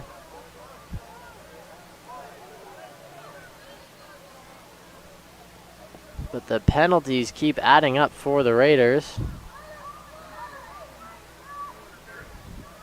And they get him again, this time pass interference. A spot foul. Automatic first down for Grossmont. Now only down 12. A touchdown makes this a one-possession game, possibly a touchdown game. If you get the 7 points, it is a 5-point game, and Moorpark has not had an answer in well over a quarter. So far, the offense for Moorpark can't even get time off the clock. So right now you need a stop, and you need to drive down there, and you need to get some points if you're the Raiders. Right now, Trenton Giles in this Griffin offense is looking pretty scary in the Raider territory right now. Here's the snap. Giles looks, decides to tuck it again. Giles gets a block, breaks a tackle, and brought down by Pierce inside the 20, so another red zone trip for the Griffins. Under 10:30 to go. The clock starts when the ball is set due to the first down, moving the chains. Isaiah Higgins back out there, number 37, a power back. Cleveland Ford and Dylan Gebase out here to the right side. Here's Giles looking towards the left, almost intercepted. Almost threw another one to Ty Eli out in the flats. And Ford is down on the field at the 5. Another big piece for this offense of the Griffins. Fans, just a reminder, immediately following tonight's game. And Ford is back on his feet. He'll walk to the sidelines. And that's a big piece again. They've already lost Holloway. You can't afford to lose Cleveland Ford the third. He's been your go-to guy. He's had as many receptions in this game as he had all year coming into it. Right. Cleveland Ford has been tearing it up in the slot. He's their quick pass guy. He goes deep. I mean, he's been their most consistent guy on the offense so far, regardless of position. Here we see Trenton Giles out here. Solanke and Dylan Gebase on the right side. Second and 10, firing towards the end zone. One-on-one coverage. Incomplete. A lot of flags come in. Skurlock's third pass interference of the game. He was face guard, and you have to turn around towards the ball. That's right, Luke. It's very good coverage, but eventually you got to turn around and you got to make a play on the ball. And then you can hear from the crowd inside a couple people saying, turn around. Yep. They got to face towards the ball, or that's an easy call for the officials every time. And penalties looking like they're costing the Raiders. They come back in the works for Grossmont. That's right, and you see here they're switching C.J. Jackson onto Quentin Pelham, a much taller receiver, but so far he's been handling the mismatch well. Well, Skurlock goes to the base. Here's the snap. And under pressure, he's sacked. Brought down by number 90. The man who had the pick 6, Arnulfo Morales. Once again, Arnulfo Morales getting in there. He's able to attack his blind side. Trenton Giles has no idea he's coming. He wraps him up, brings him down for a 2nd and long now. Well, this is one of the best games he's had. Definitely the best this season for the Raiders. Under 10 minutes to go, the crowd getting into it. A 2nd down and goal from the 12. No opportunity for a 1st down. Play action rollout to the right. Giles looking left. Firing to the corner. Just overthrown for Stefan Welchel. Here we see that rollout play once again with the slip onto the left side from the receiver. Trenton Giles sees it. It's open, but he can't make the pass. Very difficult pass all the way across your body to the other side of the field. Stops the clock, though. Brings up a 3rd and long. Expecting another pass play here, Luke, of course. Yeah, definitely on 12 yards out from 3rd down. Yeah, I would say at this point, and a flag in. Looks to be too many men on the field on the offense. And that one's going to cost them. Back it up to the 17. I was about to ask, Ian, depending on how this play goes, is it field goal or is it 4-down territory with 9 minutes left? It's tough. You got a lot of time. I think you got to take your points, but so far the field goals have not been landing for the Griffin offense. I think you got to put your guys, Quentin Pelham out there, 6'4" receiver. You got Dylan Gebase, he's 6'3". Get them on the outsides and take advantage of that mismatch and try and get in the end zone. We'll see if they do. They roll to the right, firing and incomplete. So now a 4th down and goal from the 17. And surprisingly, no penalty flags, as we've seen almost every play in this 2nd half. That's right, and they are sending the kicker out there, number 61, Jorge Aguilar. Well, Aguilar is 1 for 3 on the day, a career long of 43. This to make it a 9-point game, a huge defensive stand for the Raiders, no matter made or missed. Interesting detail, he is a lefty and it is on the right hash, so that is pretty beneficial for him, but once again, 1 and 3 so far on the day. We'll see if he can make this one. Snap, hold, the kick is blocked! Blocked by C.J. Jackson, recovered by Skurlock down the sideline, stiff arms the kicker and out of bounds inside the Grossmont 45.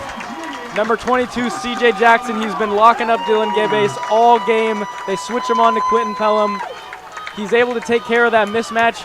He runs in, he blocks the kick, and Skurlock is able to pick it up, putting them in great field position.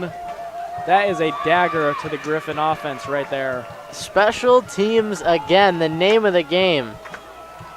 Probably the most forgotten about, but possibly the most important of the 3 aspects of football. Just ask the Chargers. They had the first offense and defense one year, but the worst special teams and missed the playoffs. That's right. And a short run, a helmet comes off.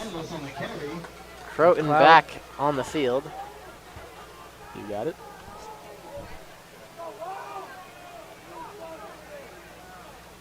Now for the Raider offense, you got to expect them to get it to Gabe Landless. You got to speed up the clock right here. Clock's running. 8:50 left in the game. It's 29-17. Maybe pick up some points. You're already almost in field goal range. You know they got a great kicker in Daniel Burke. And a handoff to keeper for Croton. Sliding down smartly. He picks up 7 and a 3rd down and 3. I like the play call. You know you're going to try and get it to the running back, or somebody's going to run it, try and pick up some yards and keep the clock running. It's an option play. McCroughton makes the read, and he almost picks up the first. It's 3rd and 5 here. And then a big 3rd down. You can't afford, once again, another 3 and out. After, oh, and offsides, but hops back on in time. The blitzing linebacker, KJ Hunt, creeps in once again. Croton's just going to call timeout, I believe. No, an audible, similar to a timeout call. Here's the snap give to Landless. Landless shakes free, and they finally give him another carry, and he picks up 8 and a 1st down, Raiders.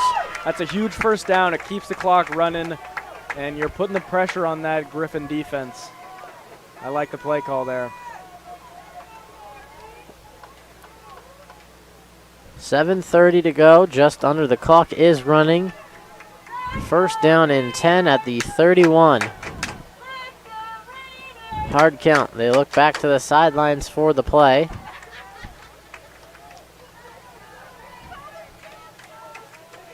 Here's the snap. Croton fires quick, complete to number 3, Christian Rivas Keener. We have another penalty on the field in the secondary. After the play.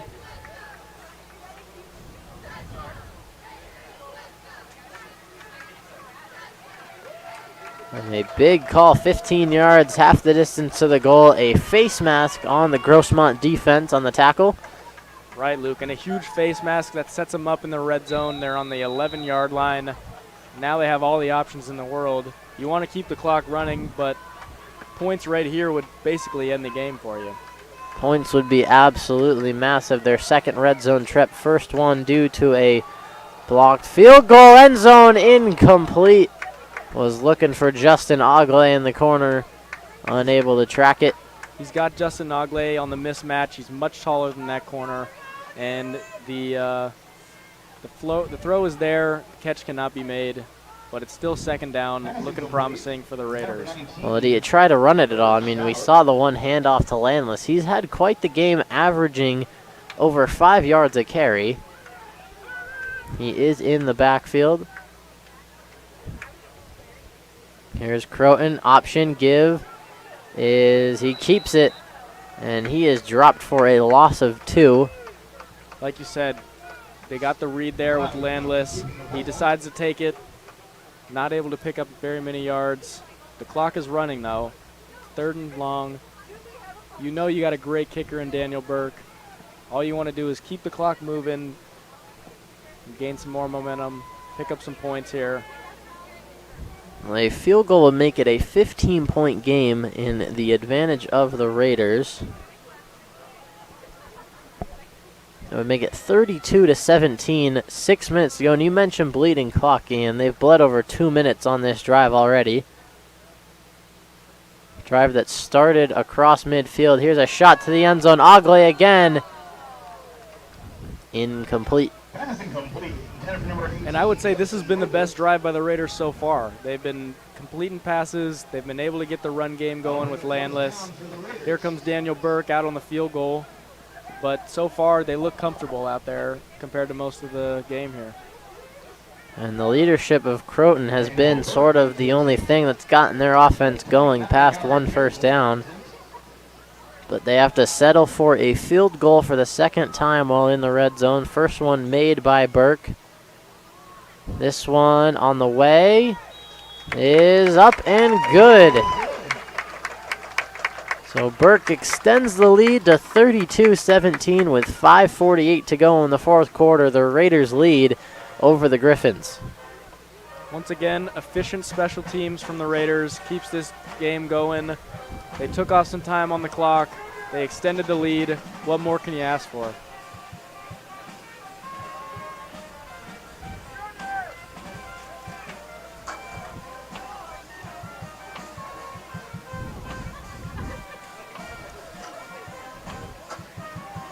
And Johnson will send it away, or Burke will kick it off. Johnson started the game.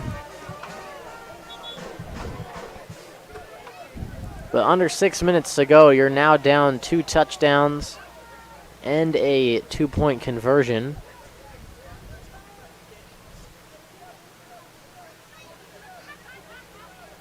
With Grossmont, does this set you up for almost a pass-only situation? This is a pass-only situation unless you're on the goal line and you put in your power back and you want to get that punch-in touchdown. Well, with Grossmont, excellent field position. When they need 2 drives and there's not a lot of time left, a big point is they have all 3 timeouts saved up. Right, and it's already a pooch kick. Instead of choosing to kick it deep, going for a touchback or a short return, and then that penalty adds on, they're already past the 50 into territory, and they've been driving very efficiently. Here's Giles under pressure, rolls out to his left, cuts up. He's got close to a first down, and another tackle made by Braden Beck. This will bring up a 2nd down and 2. Great decision making there by Trenton Giles. It's not what they want. They want a deep pass down the field. You run the ball, keep the clock running, but it's what you got to take. And they continue to drive here. A run, nowhere to go, but a first down. Tackle made by Peyton Casillas on Rene Cosme. And a 3rd down and inches, did not get to the yard marker. Obviously 4 down territory. Yeah. We see Solanke and Gebase down here. And they go quarterback sneak, and he gets through the pile. And not often you see a quarterback sneak go for 10 yards and a first down.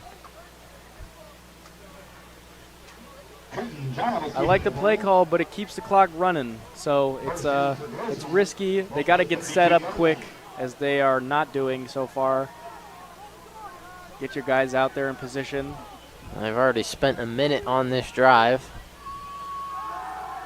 Deep ball, looking for Gabas. He calls it in inside the 10. And pushed out by Pierce Skurlock, getting beat over top. And Dylan Gabas finally uses that size to his advantage. That's a big play. They've been trying to hit that all game. We've seen C.J. Jackson, number 22, on Gabas most of the game. They switch him over to the other side of the field. They attack Skurlock and the mismatch there, and he's able to pick up the first and many more yards. We'll see the power back set here coming in with Rene Cosme and Isaiah Higgins. Here's the play to Higgins. He is stuffed. Nowhere to go.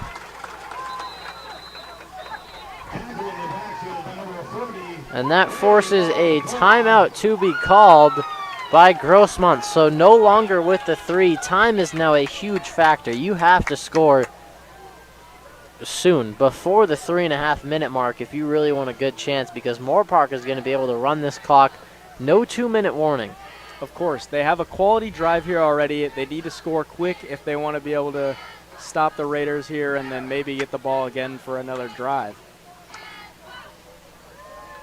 They're sending number 54, Amari Thomas, out there. Big presence in the pass rush. A captain of this team. Definitely one of the stars up front for this Raider defense that has held strong through the majority of this game. 32-17. 3:53 to go. Ball is on the 9. 2nd down and goal for Grossmont. They get out of their heavy set after the last one goes for a loss of 4. They got Higgins in there. He's able to bring up some pass blocking. And they got Solanke and Gebase here on the right side. And they roll out Giles. Look to the end zone. Gebase caught for the touchdown. The Griffins get another in the 4th quarter, this time to Dylan Gabas. And that makes your score 23-32 for the time being. 3:45. They needed a touchdown on that play, and they got it. Luke, like you said, this is exactly what they needed. They got a quick drive. They were able to score quick. Now they just got to make sure their defense is staying on their toes, not giving up any free penalties, free yards here, and get the ball back and maybe make another drive for a possible comeback here.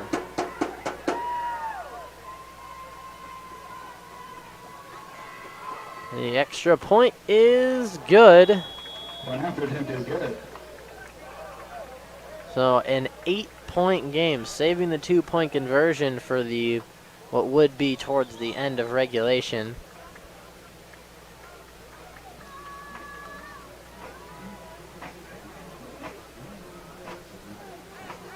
(32-24). The Raiders are going to need a fundamental drive right here with very minimal mistakes. Get the ball to your running back, keep the clock running, pick up a few first downs, and you can knee it out from here.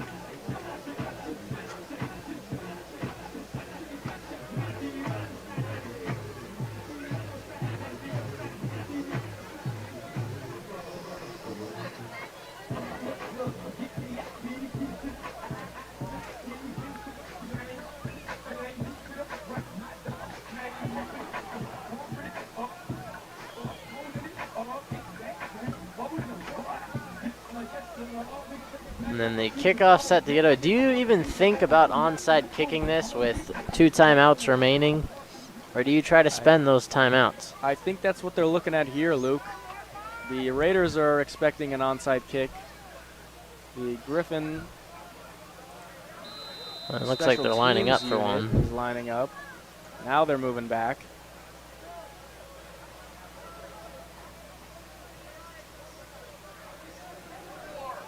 And it is fair caught at the 47-yard line, securing the ball, number 84, Aiden Lemoyne. Interesting call. They want to try and get the onside, but they elect to kick the onside pooch, which you don't want to kick it that far down the field because then you don't give your guys time to run down there and possibly get the ball. It's fair caught, giving the Raiders great field position here on a potential game-ending drive. 3:44, a second off the clock on the play due to the fair catch being muffed. Here's Croton on the keeper, sliding down, keeping the clock running. A pickup of 7. He's added a running option that usually Rasmussen takes care of, but he's done an excellent job stepping in for Johnson. Right, and McCroughton has done a real good job playing either side of it. He's able to run. He's able to throw the ball. Right now, they're keeping him in the game, and they are looking very efficient out here. Well, for the Raiders, this game right now is completely on the shoulders of Croton. It's on number 15 to get his offense enough first downs to win this game and let the clock run out. And this drive right here, possibly the most important drive of the game. If you get some points, it's a big dagger, and it ends the game. The play clock draining down to 1. Sideline letting him know. The give is to Landless for 3. Still fighting, but it'll only pick up where he was initially hit. It'll be 3rd down and short for the Raiders. We've got a 3rd down and short. It's 32-24 with 2 minutes and 45 seconds left in the game. Timeout, Grossmont here. They're discussing a defensive game plan. Well, on this right here, they're calling their shot with that timeout. This is their play to get the stop, get off the field, and get their offense, which has been unstoppable as of late, down the field. Like you said, this is their shot. They use that timeout not only to stop the clock, but to game plan for this 3rd down. If they can get a stop right here, Raiders are out of field goal range. They would have to punt it, and that gives them a good chance with plenty of time to make a drive and tie it up here.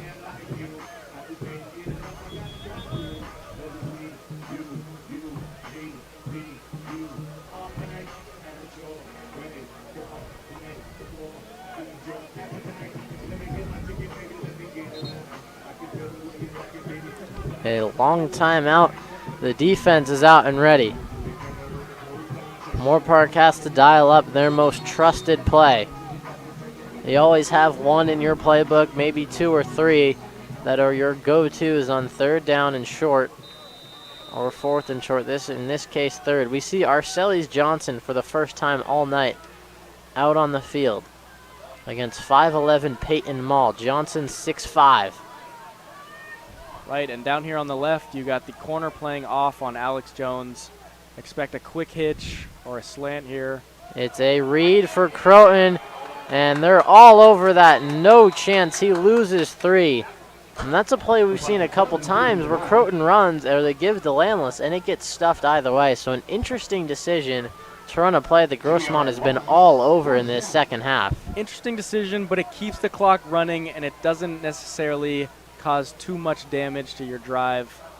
4th and long, they're going to keep them out there. Interesting call now. I would imagine just to try to draw him offside. Grossmont wasn't necessarily ready. They were expecting a punt. Will Moorpark run a play? I would assume not. They will let the clock drain as much as they can and call a timeout before the penalty. Right. And now you know the discipline right here. Out there lined up at receiver. You can't jump. And the penalty flag for delay of game. Good discipline from Grossmont. So a minute and 50. And the Raider offense disappoints once again and will give Grossmont the ball back. And that's the big thing of this game. The amount of possessions Grossmont has been able to get due to the lackluster performance of the Raider offense, going 3 and out, taking up only 3 minutes maximum at a time off the board. Right, and they get that penalty. It gives their guy Tony Johnson some space.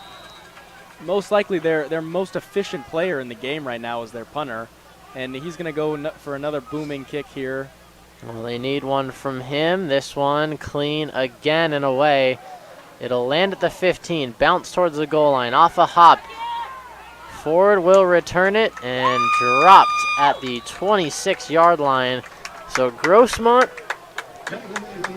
needs 74 yards to go and a 2-point conversion with 1 timeout and a minute 43 to go. First down does stop the clock along with going out of bounds. Each team has a timeout here. Not a lot of time. They're on the 30-yard line. Yes, 30-yard line, 1st and 10. Expect a lot of rollout plays, some corners, some outs. Anything to get to the outside and stop the clock and keep this drive going. Well, Raiders have to be careful not to get beat deep on a shot play. You don't want to give up an easy touchdown. You got to make them work for it. Right, they're leaving the middle of the field open here. Here's the rollout. Under pressure and sacked. Peyton Casillas from the backside on the rush. Giles goes down. And no timeout burn. Clock will drip under a minute and a half to go. Peyton Casillas with a 2 sacks here in the game. And what perfect timing. Giles takes the snap, clean pocket, delivers over the middle, tipped and incomplete off the hands of Stefan Welchel. Right, and the scheme here is they're leaving the middle of the field open so they can catch it. If they get the first down, the clock keeps running, and it forces them to hurry up. They know that they want to get to the outside, so they have the safeties out towards the numbers, forcing them on the inside, forcing them down under. That one was a deep pass, almost completed. 3rd down and 18 to go at the 23. Giles steps up in the pocket towards his left. Nothing there. Fires to the flats. A flag is down and incomplete. And I'd imagine this is going to be holding. And in this situation, do you accept it to back them up further, knowing it's 4-down territory? They have to go for this. Or do you give them another chance on 3rd down? I think you put them in 4th down. The way that they've been driving so far, they haven't had any plays that have worked efficiently, and you just got to see what you can work with your defense.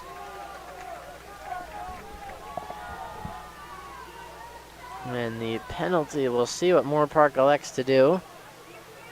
And they decline. As you said, would be the smart decision. Put them in 4th down. It is 4th and 18 to go. They need to get to the 41-yard line for a first down. Ball is on the 23. Right, and look down here. They got Dylan Gebase on Skurlock. Giles, a screen complete to the left side. Trying to make a move. He's tackled down at the 30. It was Dylan Snyder. He's not able to get there, and the Raiders are going to be able to run the clock out for their 2nd win on the season. Right, and the Griffins, they sell out for the quick screen. Both of their home game wins. right, Luke? They had an amazing game on defense and special teams. A little inconsistent on the offense, but I think you see a bright spot there with Prouton McLeod, sorry. And, you know, next week I think the keys are stay disciplined, try and limit the penalties there, and make sure you stay dominant on the defensive end and special teams. And one last kneel down, presumably. And Grossmont called a timeout just to prolong the inevitable at this point. No timeouts remain. I mean, I don't think it's mathematically possible. A kneel down on this play will make it 3rd down, and then one more will make it 4th, and the game will be over. You are correct, Luke. Timeout wasted or spent for no reason. And I don't really see This the game reason will behind that. It's over. This game will be over after these 2 plays. The Raiders' redemption from last year when they took a trip down to San Diego to play Grossmont. They lost 55-21. And they will require one more snap of the ball. The play clock 2 seconds ahead of the game clock.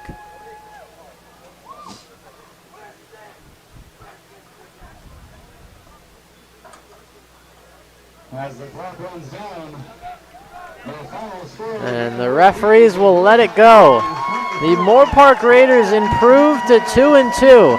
An impressive win thanks to, as you said, Ian, the defense and special teams dominate. 4 total touchdowns, none from the offense. 2 field goals from Burke, a blocked field goal returned for a touchdown, a defensive pick 6, 2 of them at that, and a blocked punt and a punt return from Daniel Pierce lead the Raiders to a victory 32-24 over Grossmont.